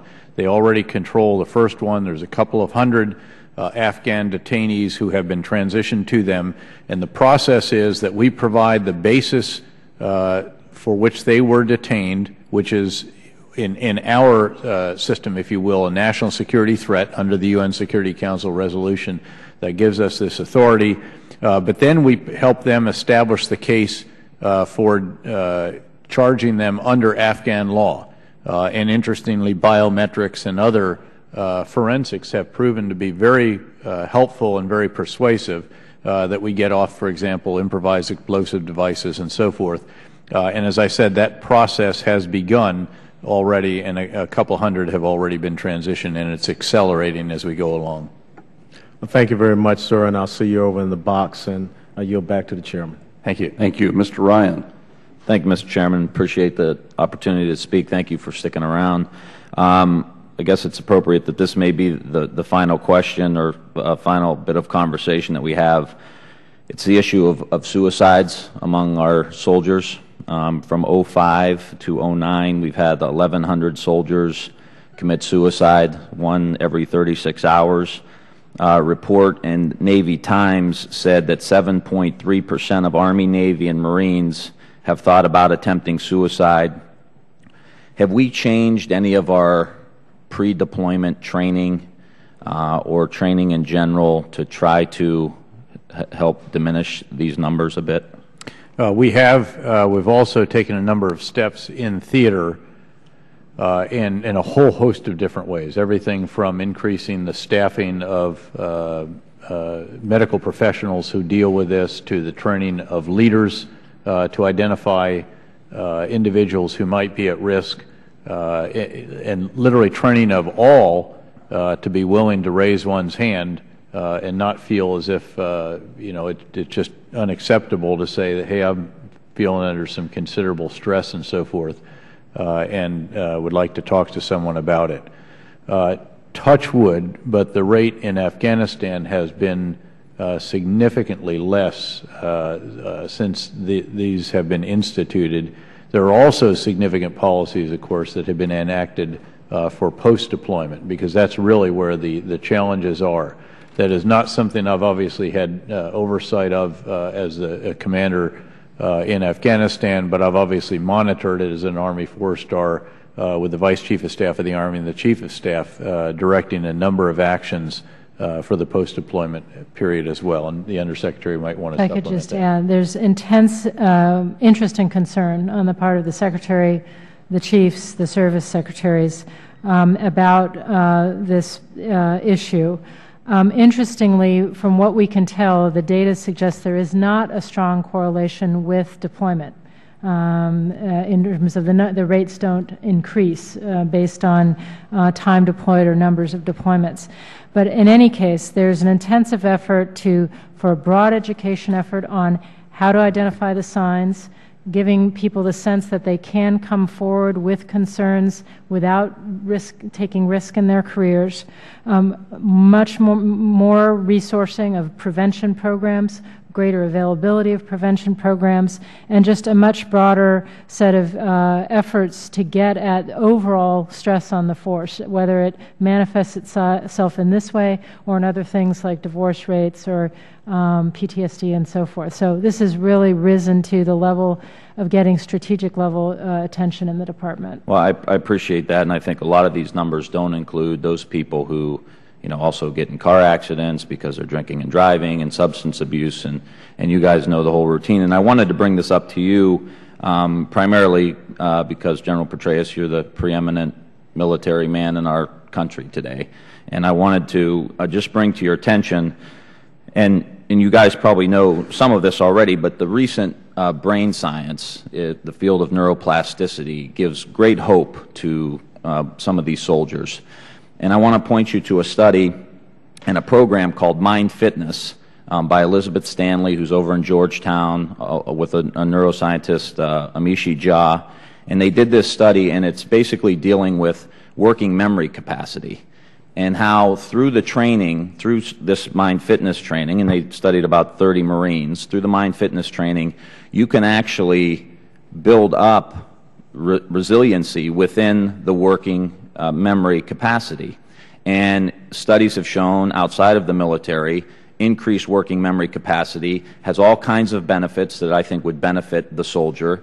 Situational awareness, attention skills, awareness, all of these great things. But in addition to that, she cites in her report here, which I will hand each of you before you leave here, people with low working memory capacity have poor academic achievement, lower standardized tests, more episodes of mind wandering, which gets to the operational side, but they are more likely to suffer from PTSD, anxiety disorders, substance abuse, and are more likely to exhibit prejudicial behavior towards personally disliked groups.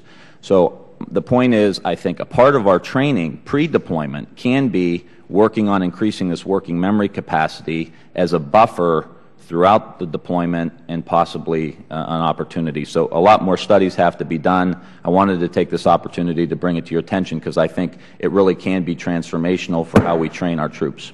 In fact, the Army has launched an initiative, it's about a year old now, I think, on resiliency training, that you can actually, again, harden an individual psychologically in advance and actually recover more rapidly if that training is carried out. Thank you.